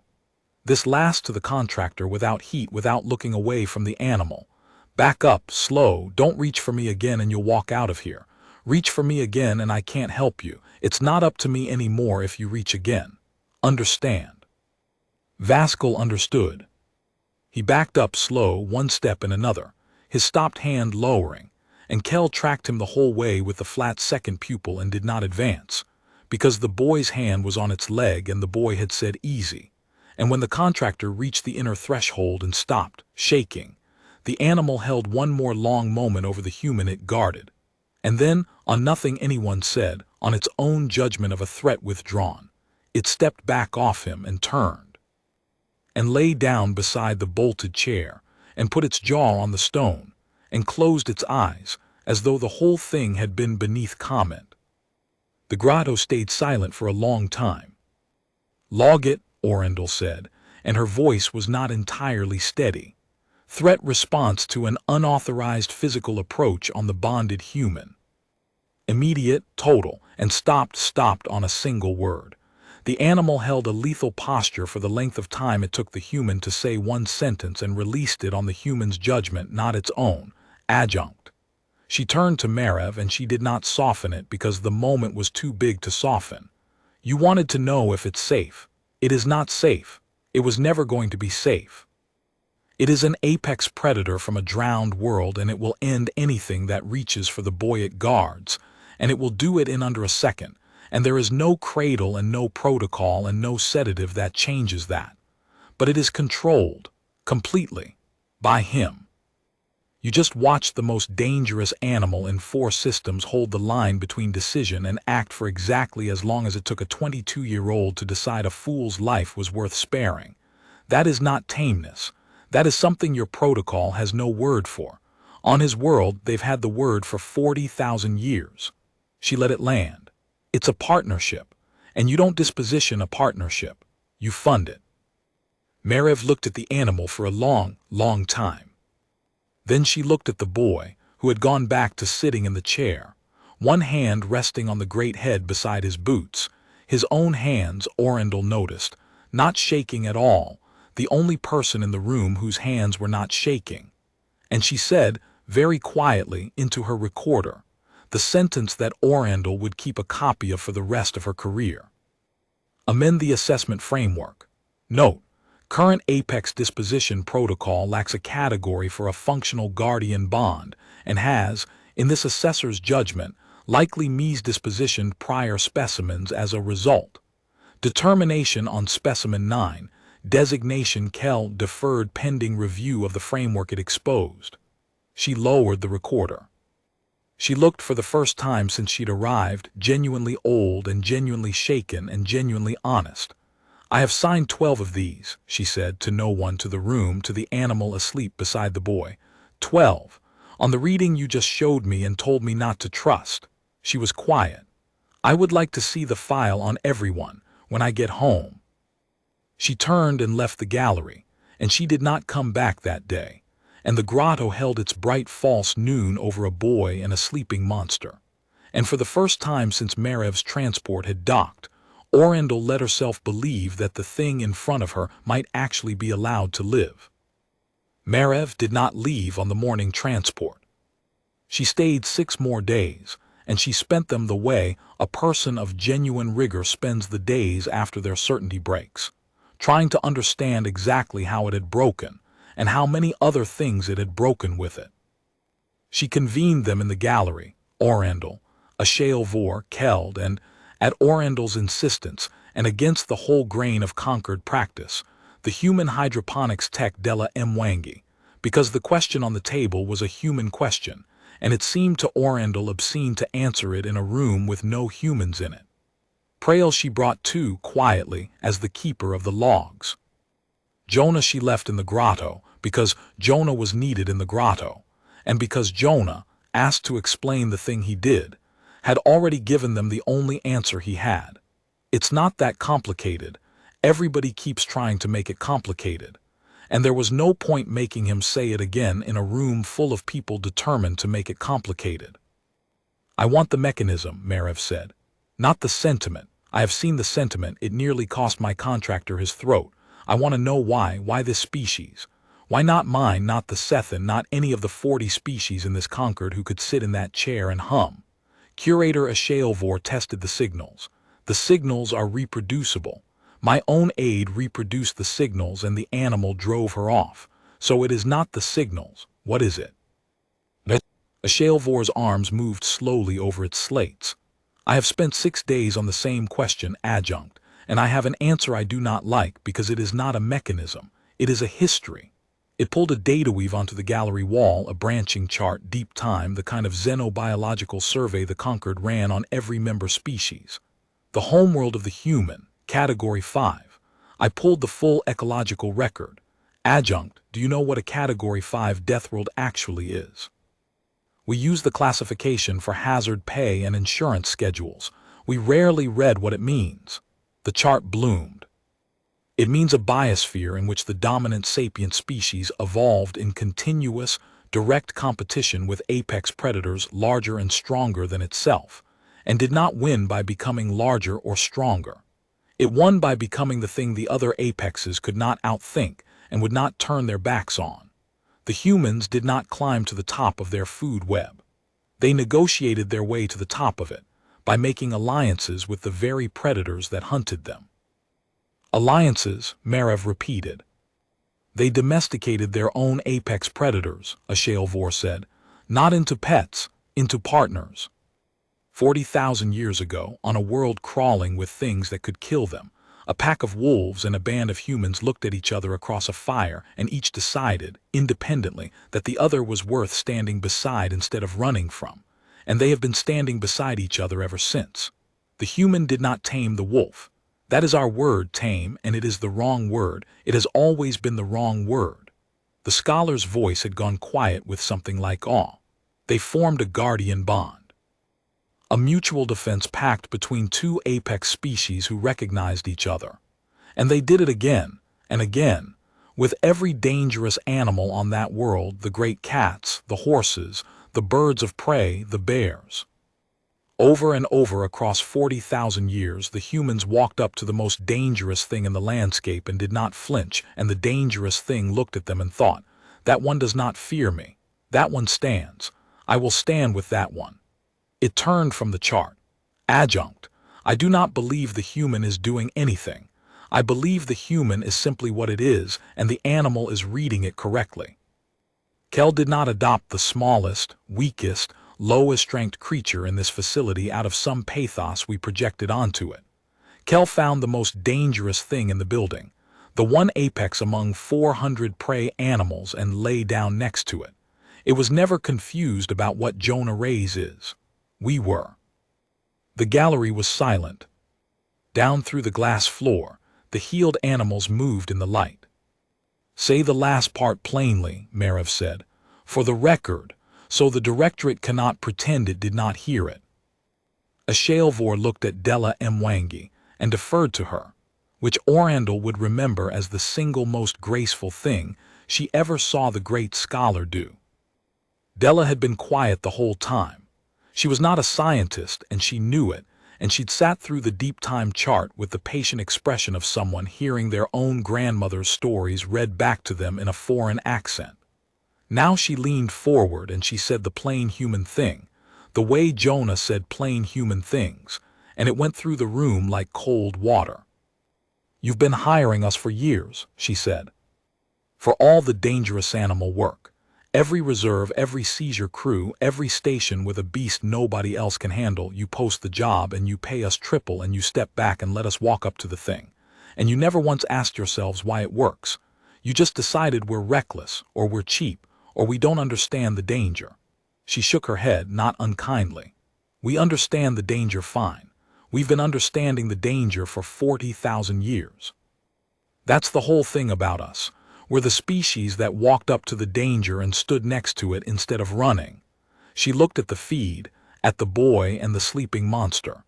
"You didn't rescue Kel and then find a human who could calm it.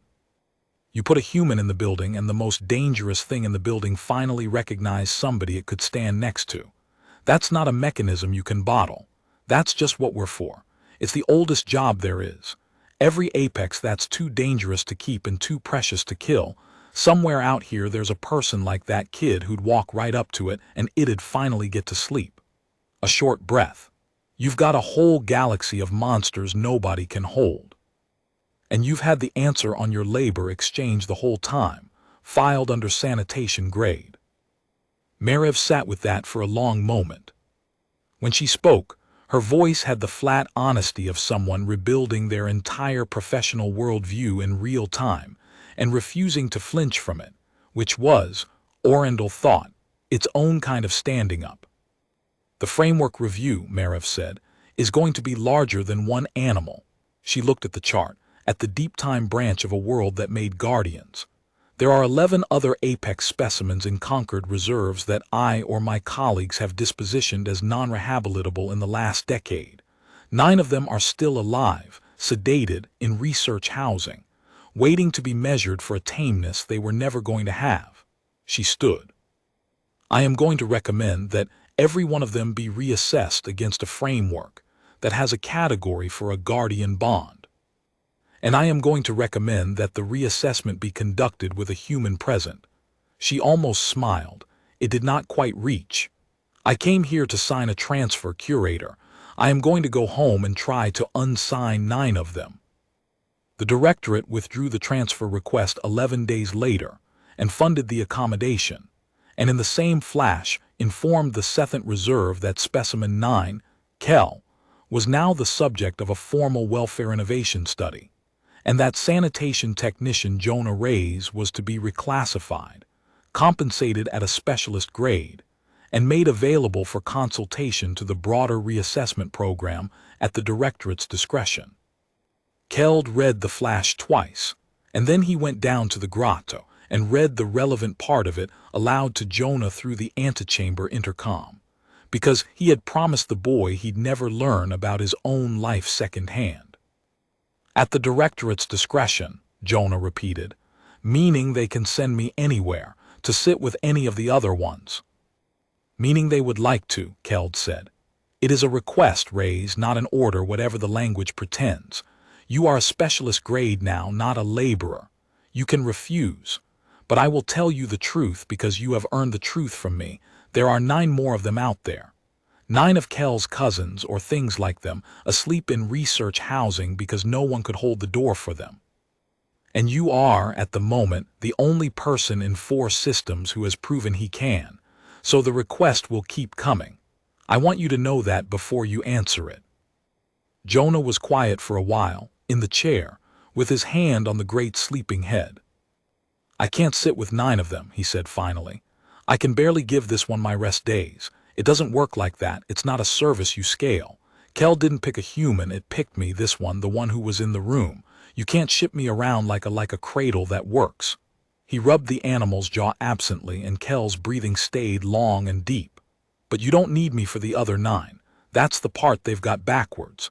You need 9 more people like me. And there's a whole world of us, Director, millions. Farm kids and dog handlers and horse people and every stubborn soul who ever looked at something dangerous and thought, yeah, I can work with that. He looked up. You don't need to scale me.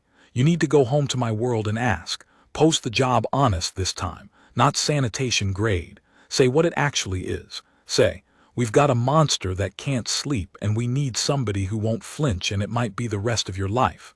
You'll have a line out the door. He almost laughed. That's the thing you all never understood about us. You think that's a hard job to fill.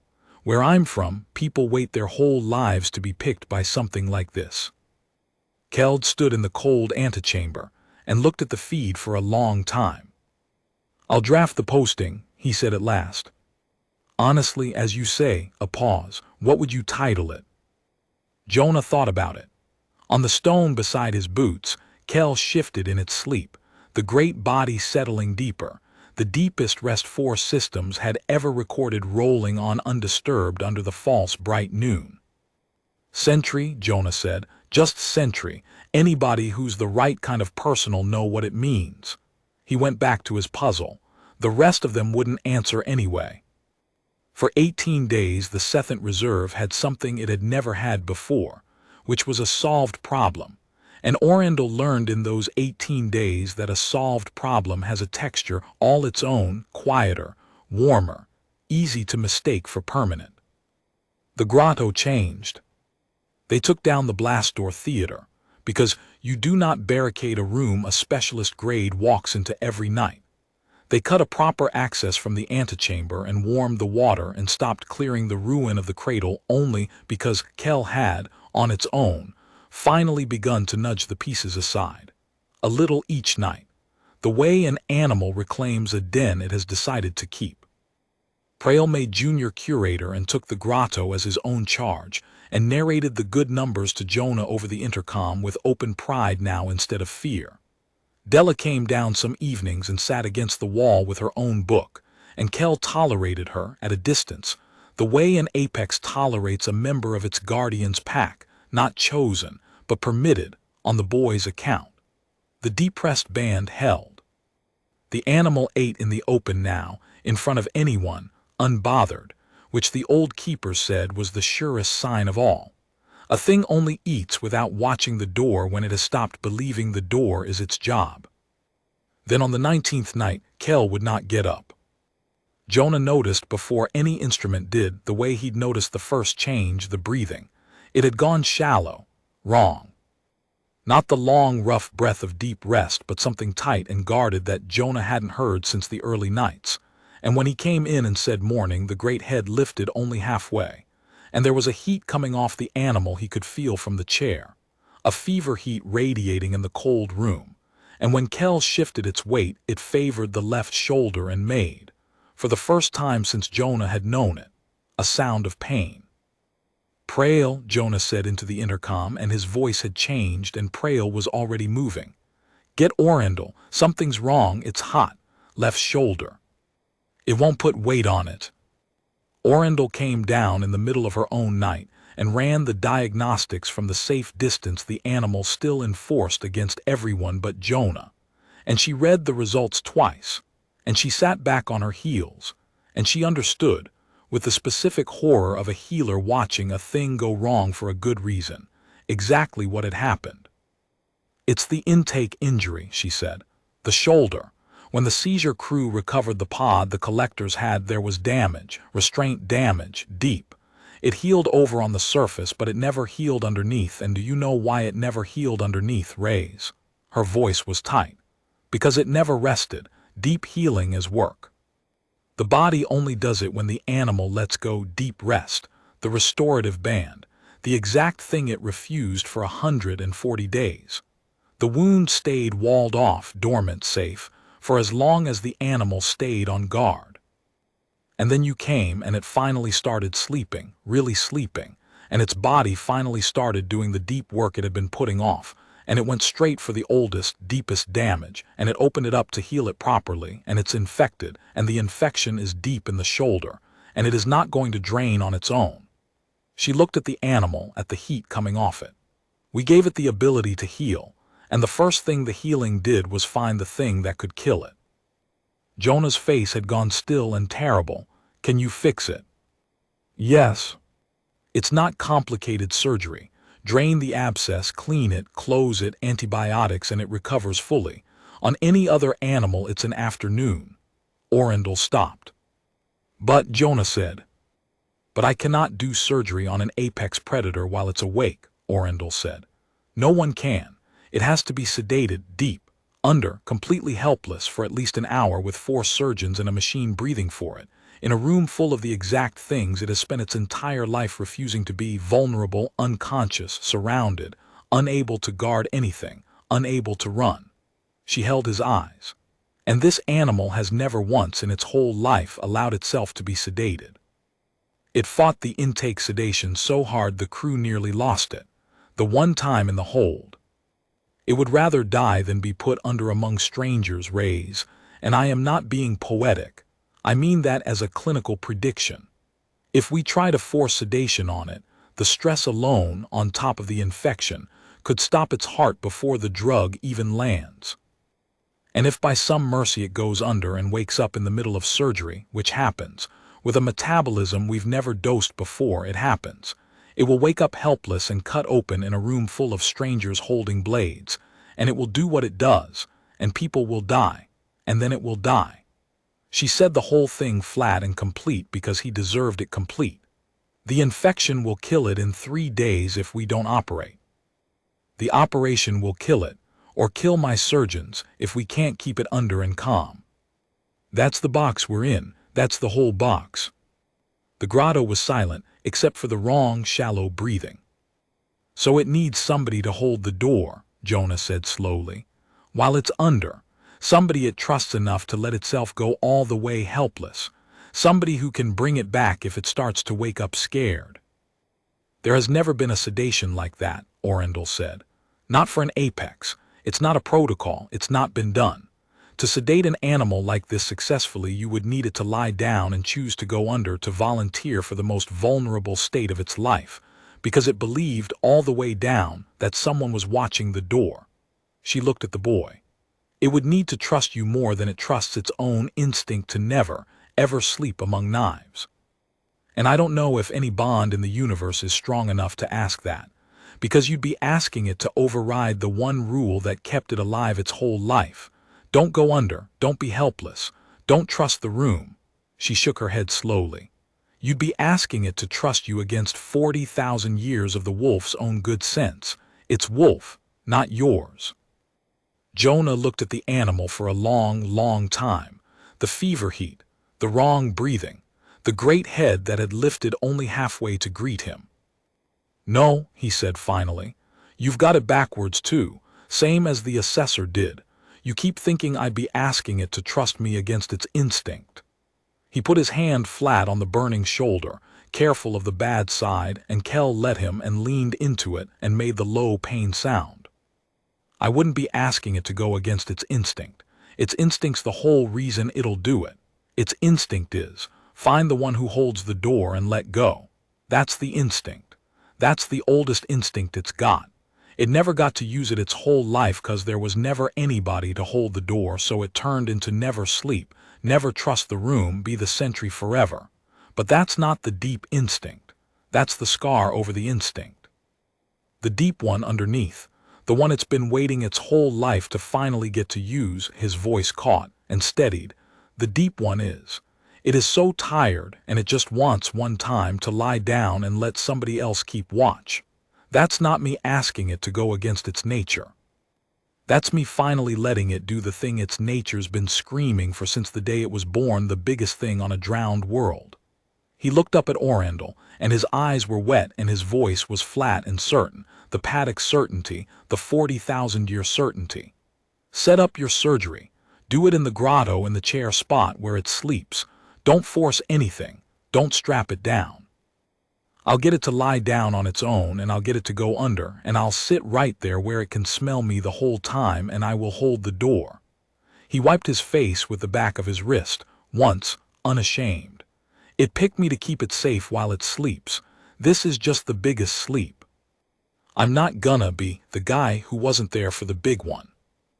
They built the surgery around the chair, because Jonah would not move the animal, and Orandel had stopped, somewhere in the last 3 days, arguing with the boy about the animal.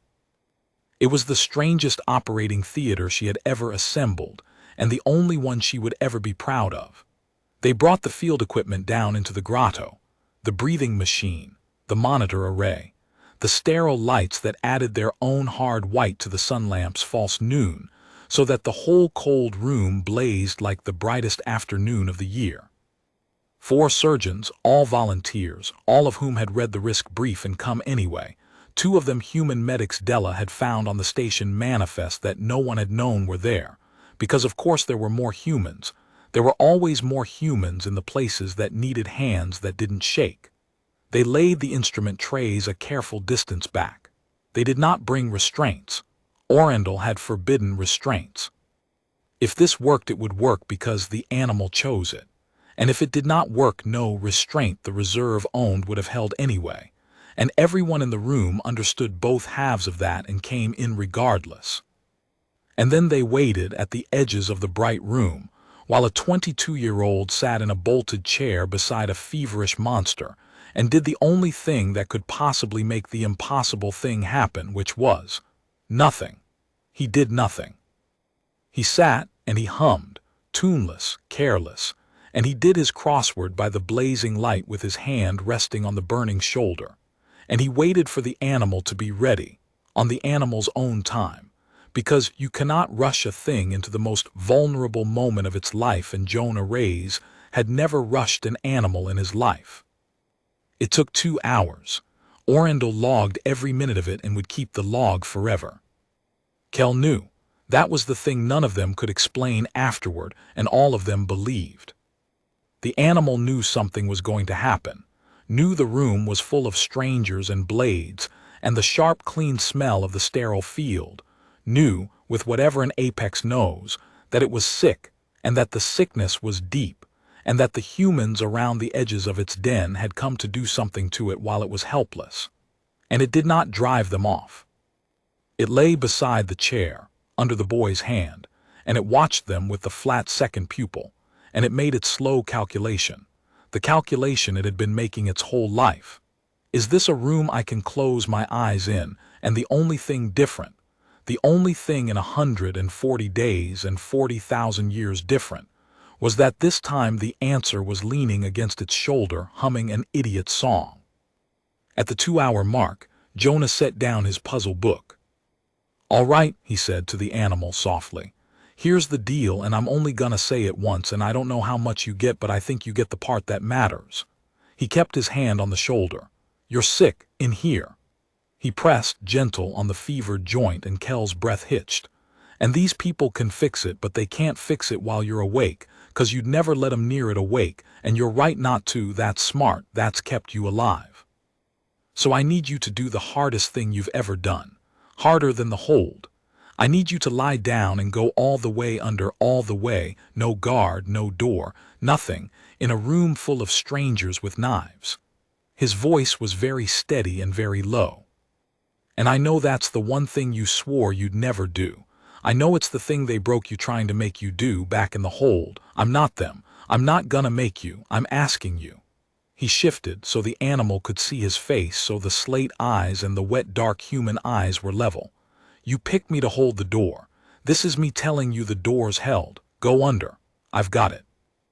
I'm not gonna move. I'm not gonna leave. I'm gonna be right here with my hand on you the whole time. And if anything comes through that door, it goes through me first. And you know I mean it, 'cause you're the one who taught this whole station what it means when somebody stands the door." His hand didn't leave the shoulder. "Lie down, Kel. Let go. I've got the watch.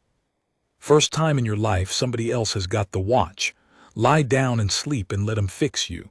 I'll be here when you wake up. I promise. Same time tomorrow, I'll be right here. Orendel watched from 4 meters back, breathing machine primed, sedative line in the hand of the steadiest human medic she'd ever met. And she watched the largest Predator 4 systems had ever recovered look into a boy's face for a long, long moment under the blazing light. And lie down. Not the guard fold, not the rest fold. All the way down onto its good side, the bad shoulder up, the great head coming to rest in the boy's lap across his knees, the vast weight of it settling with a long shuddering exhale that fogged the bright cold air, the second pupil narrowing, the slate eyes finding Jonah's face and staying there, offering the shoulder, offering the throat, offering the whole helpless length of itself to a room full of knives, on the word of one human, because the human had said the door was held, and the animal had decided, against 40,000 years of the wolf's own hard sense, to believe him. Now, Jonah said quietly, not looking away from the animal's eyes. Do it now, while it's looking at me. Keep it looking at me. The medic slid the line in. Orendel watched the sedative go, watched the stress band she'd expected to spike, the spike that could stop the heart, the spike that had nearly killed it in the hold, and it did not spike. It fell. As the drug took the animal down, as the great body went loose and the slate eyes lost their focus, the stress band did not climb in terror the way every instinct and every textbook said it must. It dropped and dropped into the depressed band, past the depressed band, into a place the instrument had no label for at all, because the animal was not being sedated against its will. It was being allowed, finally, all the way, to let go, and the last thing it did before the drug took it under, the thing every one of them saw and none of them ever fully described, was press its head, once, harder into the boy's lap, the way an animal leans into the one hand in the world it trusts. Before the eyes closed and the breathing went over to the machine, and the monster from the drowned world slept the first fully defenseless sleep of its entire life in the middle of a room full of strangers, because one of them had promised to hold the door. It's under, the medic said, disbelief thick in his voice. It's a curator, it's under. Vitals are, I've never seen vitals this clean going down. It's like it wanted to. It did want to, Orendel said. She realized her face was wet. She did not care. Move, we have an hour, move. They moved. 4 surgeons came in off the edges of the bright room to the sleeping animal, and Jonah did not move from the chair, the great head heavy across his knees, his hand never leaving the fur, humming, still humming, so quietly, the tuneless nothing song, holding the door of the biggest sleep of the animal's life, while 4 sets of hands opened the old wound the hold had left and began, at last, to clean it out. The trouble came at 40 minutes, the way trouble always comes at the point in a procedure where everyone has started, quietly, to believe it might go clean. They had drained the abscess. It was worse than the imaging had shown. A deep pocket of old poison the animal had walled off and carried for 160 days, and the human medics had gone still and grim at the sight of it, at the sheer stubborn cost of the thing, the price the animal had paid to never once let its guard down. They had it open, and they had it cleaning, and Orendel had just let herself think the word almost when the monitor changed its tone, and the steadiest medic on the station said a word in his own language that needed no translation, and the numbers went wrong all at once. It's surfacing, the medic said, fast, flat, hands already moving. Metabolism's burning the sedative faster than the model, curator. It's coming up. The model's wrong. Its body's clearing the drug too fast. I can push more, but if I push too much on a load I've never dosed, I'll stop its heart. And if I don't push enough, it wakes up. It wakes up cut open in a room full of strangers holding blades, Orendel finished. The exact thing. The precise nightmare she had named to Jonah 3 days ago, arriving on schedule. Around the animal, the 4 surgeons had frozen, hands in the wound, and every one of them knew that if the largest predator in 4 systems surfaced right now into pain and helplessness and the smell of its own blood and a ring of strangers with steel, It would not matter that they had come to help. It would not matter at all. It would do the thing it was built to do, and it would do it faster than any of them could pull back, and the only question was how many. "Everybody hold still," Orendel said. "Nobody pull out, nobody move, raise." But Jonah was already talking. He had felt it before the monitor, the same way he'd felt everything first. The great head grown heavier in his lap, and then, wrong, not heavier, tenser, the loose, helpless weight of it drawing up. A tremor starting in the huge muscles, the breathing trying to come back off the machine, and the slate eyes under their lids beginning to move. Jonah did not look up at the monitors. He did not look at the surgeons. He put both his hands on the great head in his lap, and he lowered his face close to the animal's ear, and he did the only thing he had ever done, the thing no cradle could do, the thing that was not a technique because it could not be performed, only meant. "No," he said, low and even and warm, the paddock voice, the barn voice, the voice for the spooked and the surfacing and the frightened in the dark. "No, you're all right, you're all right. Stay down, stay with me, I've got you. I've got the door, remember. I've got the watch, nothing's coming through. Nothing in this room is gonna touch you that I don't let touch you, and I'm letting these ones are okay. These ones are mine, they're fixing you, that's all that's happening." His thumbs moved slow circles on the great jaw. The tremor in the huge muscles held, trembling on the edge, the animal half a breath from surfacing into the nightmare. And Jonah did not raise his voice and did not tighten his hands and did not, for one instant, sound afraid. "Easy, easy. I know it hurts, I know. But you're safe, you're the safest you've ever been, 'cause I'm right here and I am not going anywhere, and you know I mean it, you've always known I mean it, it's why you picked me. Stay under, let 'em finish. I've got the watch, Kel, I've got the watch, go back down, same time tomorrow, go back down." Orendel watched the stress band, hand hovering over the medics, ready to call the push that might save it or stop its heart. And the band, which had been climbing toward the red edge of waking, toward the spike that meant the animal had surfaced into terror, and the room was about to become a slaughter, stopped climbing. And fell. The tremor went out of the great muscles. The head grew heavy in the boy's lap again, all the way heavy, all the way loose, the loose defenseless weight of a thing that has, at the very edge of surfacing into a nightmare, heard the one voice in the universe it trusts tell it the door is held, and chosen to believe it, and gone back down, back into the sleep past the depressed band, back into the place the instrument had no name for, on nothing, but the word of a human whose hands were the only steady hands in a room full of surgeons. It went back under, the medic breathed. He had not pushed the drug, he hadn't needed to, on its own. It went back under on its own. I've curator, that's not, you can't talk an animal back down through a sedative surfacing, that's not a thing, that doesn't. "Finish the surgery," Orendel said. Her voice cracked straight down the middle and she let it. "Fast and clean, finish it, before it decides to test us again." They finished it. 19 minutes, 4 sets of hands, the old poison gone and the deep wound clean and closing, and the first true healing the animal's body had been allowed in 160 days finally, properly, begun. And through every minute of it Jonah, Reyes sat in the bolted chair with a monster's head in his lap and both hands on its face, humming, holding the door of a sleep so deep and so defenseless that not one instrument in the most advanced facility in 4 systems had a word for it.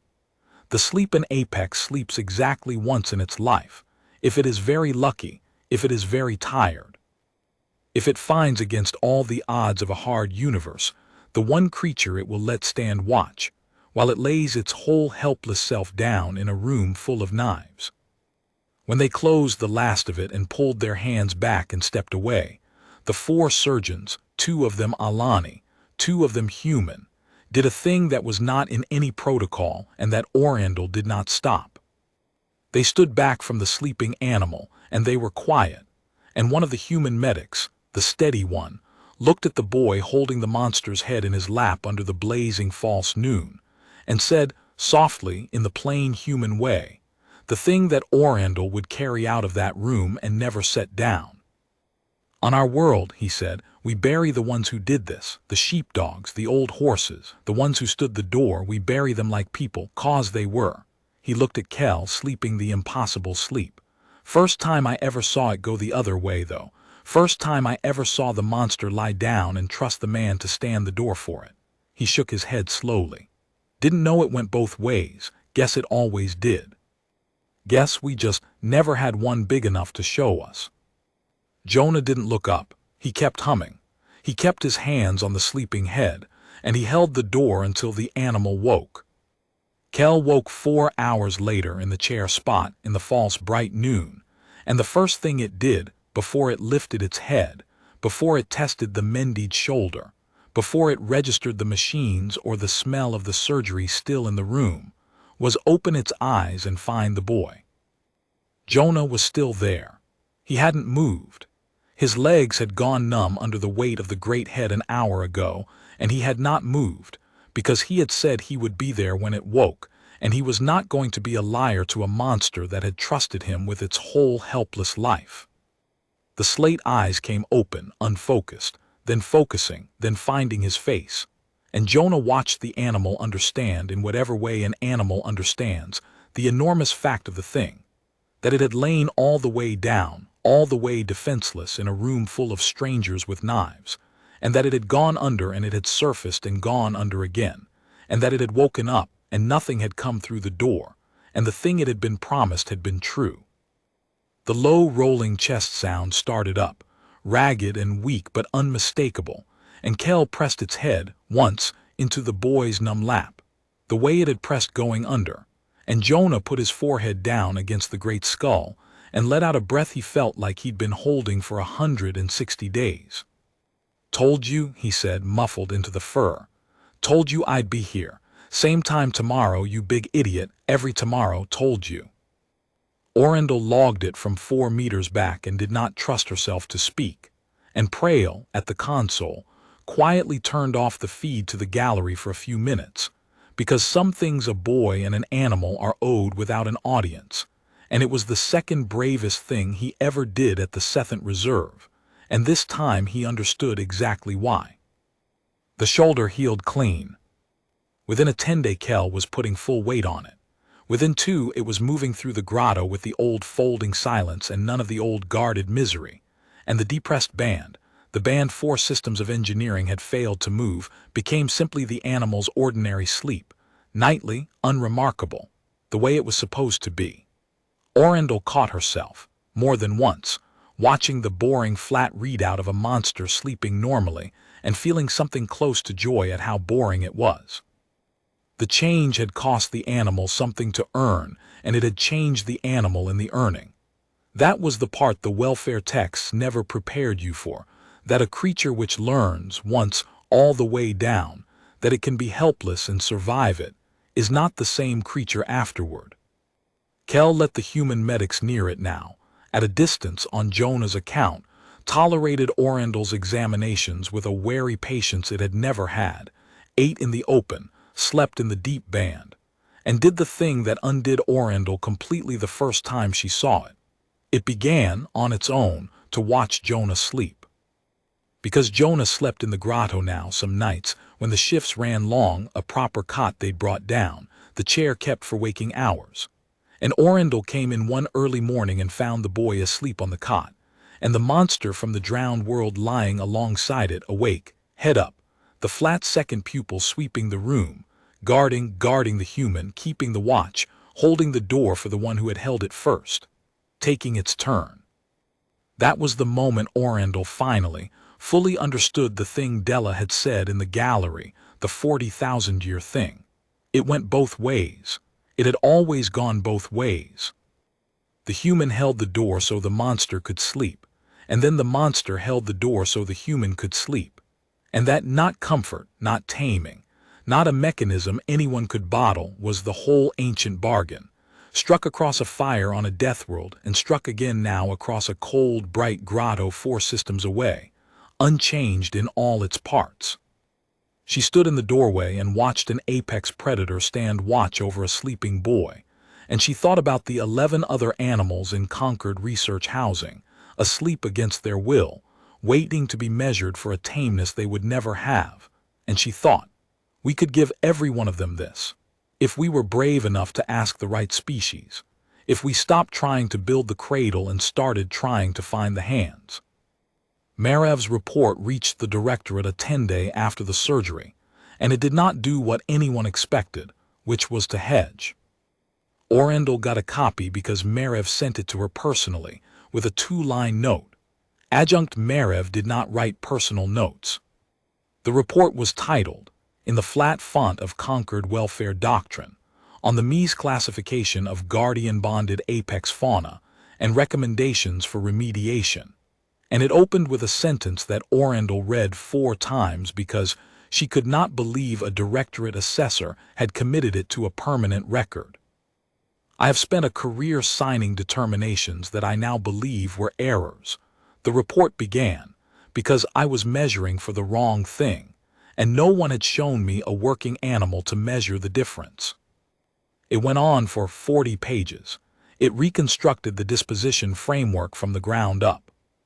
It added the category a Sheolvor's history had named and Jonah's paddock language had diagnosed. The guardian bond, a functional threat response that was not pathology but purpose, that could not be assessed for tameness because it was never going to be tame, that could only be assessed for reliability, for whether the animal held the line between decision and act on the word of the one it guarded. It recommended the reassessment of all 11 surviving apex specimens, dispositioned under the old framework. It recommended, in language that must have cost Marev something to write, that the reassessments be conducted with a human present, and that the Concord's long-standing, unexamined practice of hiring humans for dangerous fauna work be studied openly and honestly at last, as what it had always secretly been. Not a hazard pay convenience, but the quiet importation of the one-member species that could do the oldest job in the galaxy. And it closed with a line that Orendel cut out and kept, because it was the truest thing a cold woman ever wrote, and because she suspected Marev had written it while looking at the same feed Orendel looked at every night. We did not domesticate the humans, the report ended, and we did not domesticate their partners, and it is time we admitted that we cannot. What they have is not a service we can purchase or a mechanism we can reproduce. It is a covenant, 40,000 years old, between 2 kinds of apex who each decided the other was worth standing beside. We are fortunate beyond our understanding that they were willing to bring it out here to us, and to spend it on our monsters, and to ask so little for it. The 9 sleeping in our research cells are owed the chance to be asked whether they, too, might have someone to hold their door. I intend to spend the rest of my career asking.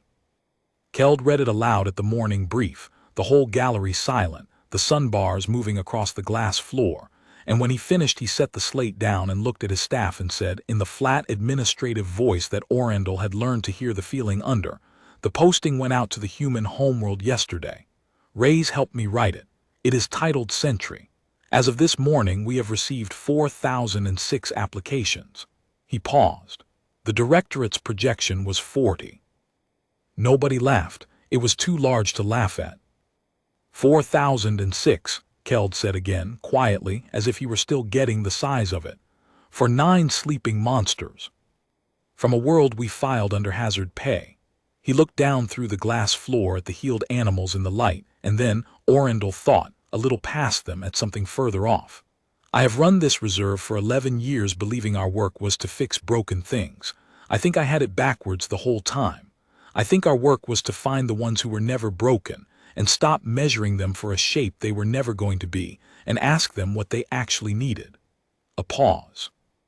It turns out that most of the time, what they needed, we didn't have. And it was waiting on a labor exchange the whole time, filed under sanitation grade, wondering why we paid it triple and stepped back to give it room. The first of the 4,000 arrived 10 days later, and Orendel made a point of being on the dock to see what the covenant looked like when it was brand new, and had not yet met the animal it was for. She had expected, she admitted to herself, someone like Jonah, young, plain, quiet. The Concord had sent its own screeners to the human world, and they had ranked the applicants against every metric they could invent: courage and steadiness and animal experience. And the first 3 they cleared and shipped out to the reassessment program were nothing like each other and nothing like what the screeners had predicted. And that, Orendel came to understand, was the entire point. The one who came to the Sethant Reserve was a woman named Ruthen Akwi, 40-some, broad and unhurried, who had spent 30 years on her home world working the big draft animals and the herd guardian dogs, and had answered the posting. She said, because the word sentry had made her cry at her kitchen table, and she hadn't been able to say exactly why. She was not brave in any way an instrument could measure. She was something older than brave. She got off the transport and Orendel walked her down toward the research cell block, where they were holding the first of the reassessed apexes. A smaller cousin of Kel's kind, seized from a different hold, dispositioned non-rehabilitable 3 years ago by Merev herself, sedated ever since, waking now for the first time into a reassessment nobody had believed it would live to see. And Ruth then looked through the armored glass at a snarling, half-mad, terrified animal that 4 systems had given up on. And she did not flinch, and she said in the plain human way, the thing that told Orendel it was going to work. "Oh," Ruthen said softly, looking at the monster. "Oh, you poor thing. Nobody ever once stood the door for you, did they?" And she pulled up a chair. It took her 19 days. Longer than Jonah, because this animal was more broken and she was a stranger, and the trust had to be built from a lower place. But on the 19th day, Orendel watched a terrified apex that had been asleep against its will for 3 years cross a cell and lie down beside a middle-aged draft hand from a deathworld, and put its head down and close its eyes. And she had to leave the gallery for a while, because a person can only witness the same miracle so many times before it stops being data, and becomes something she has no professional container for at all. Jonah met Ruthen on her 2nd day, and the 2 of them talked the way humans talked. In shorthand Orendel could barely follow, about barns and paddocks and the particular quiet of a thing that finally trusts you. And at the end of it, Ruthen asked Jonah the only question she'd asked anyone since she arrived. "How'd you know it'd work, the first time, when you didn't have anybody who'd done it before to tell you it would?" "I didn't know it'd work," Jonah said. "I just knew I wasn't scared of it and it wasn't gonna get better on its own and somebody had to sit down." He shrugged. "That's the whole job. You already know it. You knew it before you got here. That's why you cried at the word." He nodded at the cell, at the broken animal she was going to spend the rest of her life beside. "It's not that we're special, whatever their reports say. There's 4,000 more of us who filled out the form. It's just, we're the ones who don't run. Somebody's got to be the ones who don't run. Might as well be the ones who'd cry at the word." They asked Jonah, once, whether Kel should be reunited with its pod. It was a Shalvor who raised it, gently, in the gallery. The 8 surviving siblings were being located and reassessed across 3 systems, and the old scholar wondered aloud whether the deepest healing for an animal that had been the pod's sentinel might be to return it to the pod, to give it back the family it had once refused to sleep so that they could. Jonah thought about it for a long time, then he shook his head. "No," he said, "and it's not 'cause I'd miss it, though I would. It's 'cause you'd be doing the same thing to it you did with the cradle, trying to give it back the old thing. The pod's not its old thing anymore. The pod was the thing it couldn't sleep for. You put it back with the pod and it goes right back to being the one on the door, watching so the little ones can rest, never sleeping again 'cause that's what it was to them, the sentry. It doesn't need its pod. It had its pod its whole life, and its pod is exactly why it never once got to close its eyes." He looked at the feed, at the animal sleeping the deep sleep by the chair. What it needed, it never had before, not once on its whole world, somebody to be its sentry, and it's got that now. You want to heal it, you don't give it back the thing it had to stay awake for. You leave it with the thing it finally gets to sleep for. A pause. Let the pod have their own people. There's 4,000 of us. Everybody gets a door held. Even the ones who spent their whole lives holding everybody else's. A shale vor was quiet for a long moment, and then it wrote something on its slate, and Orendel saw later that what it had written was a new line for the reassessment doctrine, and that the line said, in the sober font of conquered welfare policy, "The Guardian is not healed by the return of those it guarded. The Guardian is healed by being guarded." She kept a copy of that one too. They offered Jonah everything in the end, and he took almost none of it. They offered him a directorship of the reassessment program, and he laughed and said he could barely fill out his own timesheet. They offered to fly his family out, and he said his family was a father and a paddock, and neither one would leave the world for anything, and he'd go home to see them when he could. They offered him a way out, a clean release from the disposition lock, a transfer anywhere in the Concord, the freedom Keld had warned him he'd be giving up, and Jonah turned that one down flattest of all, and Orendel was there when he did it, and she never forgot how he said it. "You keep offering me the door out," Jonah said to Keld patiently, the way you'd explain something to a child. "I don't want the door out. I've got the best job in the galaxy. There's a 2-ton monster from a drowned world that spent its whole life unable to sleep, and it picked me out of everybody to be the one thing it trusts enough to close its eyes, and every single night I get to sit in a bright room and hold the door while the most dangerous thing in 4 systems finally rests because I'm there." He shook his head. "You think that's a cage? It's not a cage. It's the thing I was for. Some people go their whole lives and never find out what they were for. I found out at 22, cleaning drains. Why would I want the door out of that?" Keld looked at him for a long moment, and then the Alani did a thing Orendel had never seen him do in 11 years. He inclined his head, the deep formal bow the Alani gave only to elders, only to those who had earned a standing the young did not get, to a 22-year-old human who cleaned drains and held the door for a monster. "No reason at all, Sentry," Keld said. "No reason at all."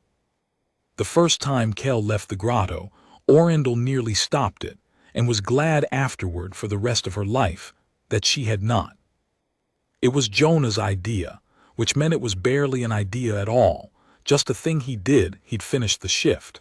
The animal was up and easy and following him around the grotto the way it did now, and instead of turning for the antechamber alone, Jonah paused at the new-cut access and said, over his shoulder, "You want to see something that isn't a rock room? Come on, then. Nobody's up this hour." And he walked out into the corridor, and the largest Predator 4 systems had ever recovered followed a drain cleaner out of the only room it had known for a year and a half, because the boy was the door, and the door was wherever the boy went. Orendel got the call from a night keeper whose voice had climbed an entire octave, and she came down at a dead run expecting catastrophe, and she reached the garden dome and stopped, because there was no catastrophe. There was only the thing she would try and fail to describe to the Directorate for years. The garden dome at that hour was in its dawn cycle, the meridian glass going from night dim to the first pale wash of the false morning, the healed animals of 40 enclosures stirring in the growing light, and through the middle of it, down the wide daylit path between the ferns, walked a young man in worn coveralls and, at his shoulder, folding silent, unhurried, its slate eyes taking in the first open space it had seen since a drowned world, the monster. The recovered fauna in their enclosures came to their glass to watch it pass. The prey things, the herd things, the small, careful things the Conquered had spent its budget healing, they did not panic. They pressed to the glass and watched the apex walk by in the dawn, and something ancient in every one of them, Orendel thought, recognized the shape of it and was not afraid, because the apex was not hunting. The apex was walking with its human in the light, off duty, at ease, its whole terrible attention turned not outward at threats but sideways at the boy, checking on him every few strides the way the boy had once refused to check on it, and finding him there and walking on. Jonah stopped in the center of the dome, under the widening light, where the false morning came down through the meridian glass in the first wide, warm bars of the day, and he let the animal stand there and look up at the brightening sky it could not reach and had stopped needing to reach, and Orendel watched from the path and did not move and did not breathe. "Not the ocean," Jonah told the animal quiet. "I know, it's not your world, it's never gonna be your world, that's gone, and I'm sorry, and there's no fixing it." He put his hand on the great shoulder, the mended one, healed clean now under the fur. "But it's sky, and it's morning. And you're standing in it awake instead of asleep scared in a rock room, and you're standing in it 'cause you wanted to see it, not 'cause you're on the door." He was quiet a moment. "That's not nothing. Where I'm from we'd call that a good morning. First of a lot of 'em, I hope."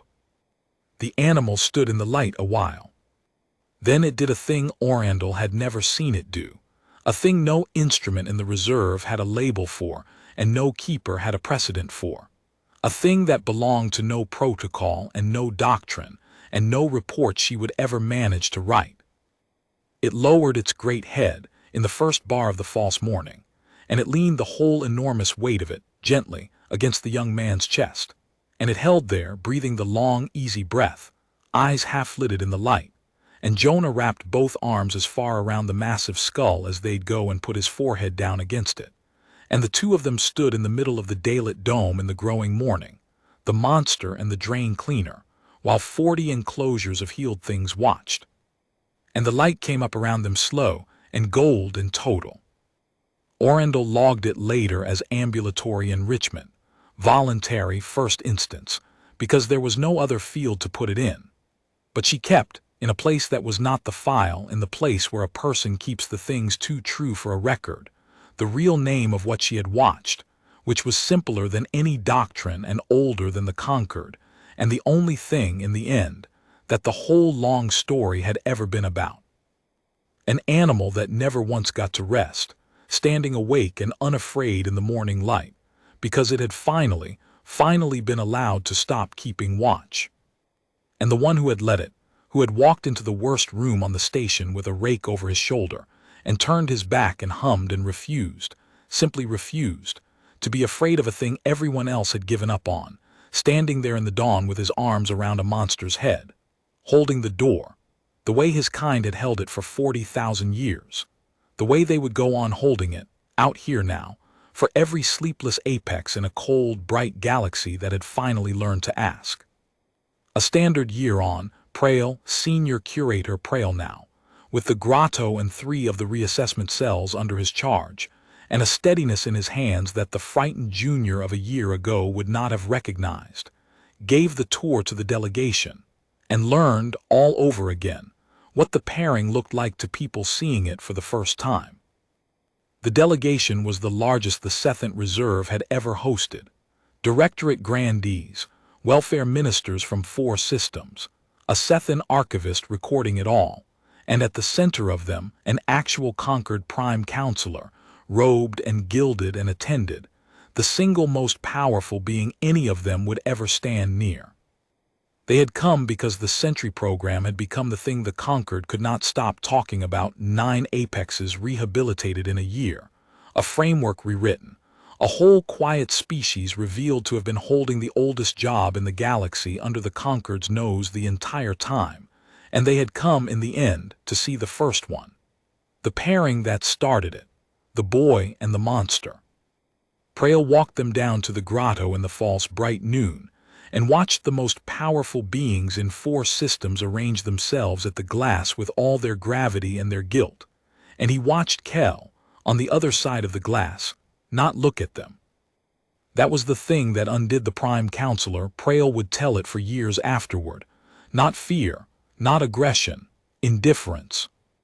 The largest predator in 4 systems lifted its head at the delegation's arrival, took the measure of a dozen of the galaxy's most powerful beings in a single flat sweep of the slate eyes, determined in under a second that not one of them was a threat, and not one of them was the one it was waiting for, and put its head back down and went back to sleep. The Prime Counselor of the entire conquered, before whom whole worlds arranged their affairs, stood at the glass in all its power and was dismissed by a monster as not worth staying awake for. And then Jonah came in, plain, unhurried in his worn coveralls, a specialist grade now but dressed like the drain cleaner he'd started as because he saw no reason to dress otherwise. and the great head came up off the stone before the door had finished cycling, and the low rolling chest sound rolled out across the grotto to meet him, and the animal that could not be bothered to stay awake for the prime counselor of the conquered rose up onto all six and crossed the room, quick and glad, to lean its enormous head into the hand of a 23-year-old who cleaned drains. The delegation was silent. The prime counselor watched the monster it had bored for a boy it hadn't, and Prail watched the understanding move through the gilded ranks like cold water, the same understanding that had moved through the gallery a year before, through Keld and Eshaelvor and Merev and every keeper who ever saw it. That here, at last, was a hierarchy that all their power did not sit at the top of. The animal did not care what you ruled. The animal cared who held the door. And no amount of guilt or ministry or counselor's robe would ever, in 1,000 years, make an apex from a drowned world lift its head, the way one plain human in worn coveralls made it lift its head, because the animal was not confused about what mattered, and never had been. It doesn't, the prime counselor started, and stopped, and Prail saw the great being reach for the shape of the thing and fail to find a word in any of the conquered's languages that would hold it. It doesn't care who I am. No, counselor, Prail said. He had learned in a year not to be afraid of much. It cares who stands its door. That's the only rank it recognizes. Where the human comes from, they say it's the oldest rank there is. Older than councils, older than ships. He looked through the glass at the boy and the monster. We spent a quarter of a wing's budget trying to buy this animal's trust once. Every comfort we could engineer. It refused all of it. And it gave itself, all the way helpless, to the one being in the building who never once tried to buy it, who just sat down and didn't run. He let that land on the most powerful being he would ever meet. There's a lesson in it somewhere, I think, about what can't be purchased. I've stopped trying to put it in a report. The prime counselor looked at the pairing for a long time. Then it did the thing the powerful almost never do, which was to admit it had learned something, and it left a great deal quieter than it had come. Merev came back that year too, twice, and each time she was older and each time she was, somehow, more at ease. The way a person is at ease once they have made their peace with having been wrong about something large.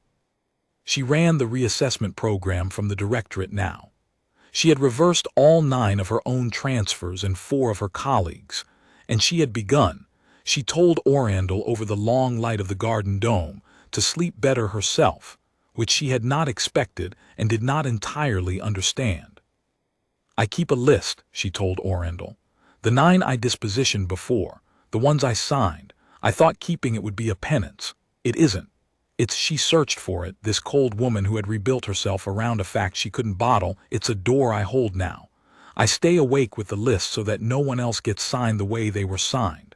I suppose that is the only apology that means anything. You do not say you are sorry to the ones you failed. You stand the door for the next ones. She almost smiled. I learned that from a drain cleaner in the end. 40 years of credentials, and the truest thing in my profession I learned from a child who came out here for triple wages and would not stop humming. Orandel watched her go and thought that the covenant had turned out to be larger even than Eshaelvor's deep time chart. It had not only changed how they held the animals, it had changed how they held each other. A whole cold and careful civilization had watched one boy sit down beside one monster and refuse to run, and something in it had loosened, some ancient braced and guarded thing, and begun, at last, to rest. She did not put that in a report either. Some things you just carry. Jonah's father came out in the 2nd year, because Jonah asked him to, and because a man will cross 4 systems for his son, even if he swears the whole way that he doesn't hold with space. His name was Cole Reyes, and he was everything the Bible of a place like the 7th Reserve would have called an older man, weathered, gray, slow-moving, a lifetime of paddock and fence line in his hands and his back. And Orandel understood, watching him come off the transport squinting into the dock lights, that she was looking at where the boy had come from, at the source of the thing the whole conquered had spent a year failing to put in a report. Cole Reyes shook her hand with a grip like a machine and said, "So you're the one keeps my boy out here with the monster." And it was not quite an accusation, and it was close, and Orendel thought, yes, that's exactly how Jonah says things. That's where he got it. They brought him down to the grotto on the third day, once he'd stopped being sick from the transport, and started being restless in the way of a man who needs to see a thing with his own eyes before he'll believe it. Jonah went in first, and Kel rose to meet him with the low rolling sound, and then Jonah turned in the doorway and said, plain, "Come on in, Dad. It's all right. Move slow, don't reach for me, and you'll be fine." Cole Reyes stood at the threshold of a cold, bright room and looked at the largest predator Force Systems had ever recovered lean its head into his son's hand, and his weathered face did a complicated thing, and he walked in, slow, not reaching. A paddock man who knew exactly how to move around a thing that could kill him. And he stood a careful distance off and looked at the monster for a long, long time. And the monster looked back at him with the flat second pupil, taking his measure. And Orendel held her breath at the glass. Kel decided he was Jonah's and permitted him, and put its head back down. Cole Reyes said, "That was all for a while." He looked at the animal, at the mended shoulder, at the depressed band on the wall readout that meant nothing to him, at his son sitting in a bolted chair with his hand on a 2-ton predator's jaw like it was the most natural thing in the world, because to Jonah it was. And then Cole Reyes said the thing Orendel had been waiting a year to hear the end of, without knowing she'd been waiting. "You remember that mare," he said. "The one tried to kill you when you were 9. "I remember," Jonah said. "I never did understand why you saved her." Cole was quiet.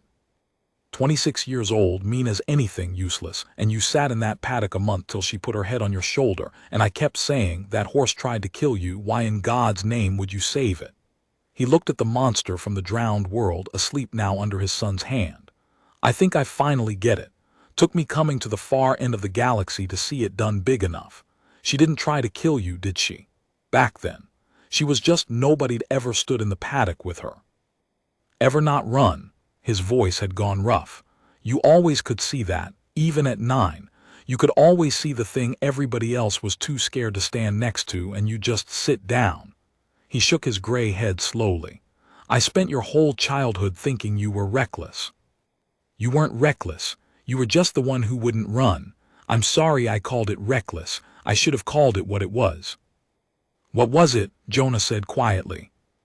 Cole Reyes looked at his son, and the monster for a long moment in the bright false noon.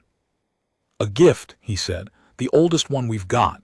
I'm glad something out here was big enough to finally show you the size of it." He wiped his face with the back of a weathered hand once, exactly the way his son did it. "Your mare would have liked this one. She'd have said he's got sense. Letting himself sleep finally took him long enough. Took you long enough to get found." He put his hand slow on his son's shoulder, and the monster watched him do it and did not stir, because the hand was packed, because the boy allowed it, because 40,000 years had taught the animal exactly what a father's hand on a son's shoulder was, and it was not a threat. "Your mother would have been proud. She always said you had the gift, the paddock gift. She'd have liked to see it get this big." They stood there a while, the 3 of them and the sleeping animal, in the brightest room on the station, and nobody said anything else. And nobody needed to. Cole Reyes went home after a 10-day, because a man like that does not leave his fence lines long, and Jonah walked him to the dock, and they shook hands the way they'd shaken hands his whole life, and Cole said, "Come home when you can," and Jonah said, "I will," and both of them knew it would not be often, and both of them were at peace with it, because they were the kind of people who understood that being found by something is not a thing you walk away from, and that the ones who hold the door do not get to set it down just because they'd like to see the paddock in spring. And then the transport was gone, and Jonah went back down to the grotto, because it was almost shift, and the animal would be waiting. Orendel watched him go from the gallery, the way she watched him go most nights now, and she thought about the number Keld had said in the brief a year ago, 4006, and about the 9 that were awake now, and Ruthen and her broken cousin, and Marev holding her door, and a whole cold civilization loosening some ancient braced thing in its chest because it had watched a boy sit down and not run. And she thought that of all the reports she had failed to write about the Sentry program, the truest one was the shortest, and she had never dared put it in the file, and she said it to herself now, at the glass, the way you say the thing that's too true for a record. They kept trying to give it comfort, and comfort was never what it wanted. It wanted what all of us want, under the fear and the guard and the long refusing, a room bright enough to see by, and one thing in it that won't run, and permission, finally, to close our eyes. Down in the grotto, the blast door theater long gone, the false noon at its brightest, Jonah Ray's settled into a bolted chair with a puzzle book he'd owned for 2 years and never quite finished, and the largest Predator 4 systems had ever recovered crossed a cold, bright room without a sound and lay down beside him and put its great head across his boots, and let out the long, rough, uneven breath of an animal that had, at last, and forever, somewhere to sleep. Jonah clicked his pen. He started a puzzle. He hummed, tuneless, careless, the farm boy's nothing song that a quarter of a Wings budget had failed to reproduce because it could not be performed, only meant. Long day, he told the monster to nobody, and did not look at it and did not need to. And the monster, off duty at last, slept, while the one who had never once in its life been given a sentry stood the door and would keep standing it, same time tomorrow and every tomorrow, for as long as the bright room lasted and the boy drew breath. Somebody had the watch. For the first time in its whole long life, it was not the monster. And that, in the end, not the cradle, not the science, not the finest facility in 4 systems. That was the only comfort it had ever wanted, and the one thing none of them could give it, and the one thing a drain cleaner from a death world had walked in and given it for free on the first night, without even knowing he'd done it, just by being the kind of thing that doesn't run.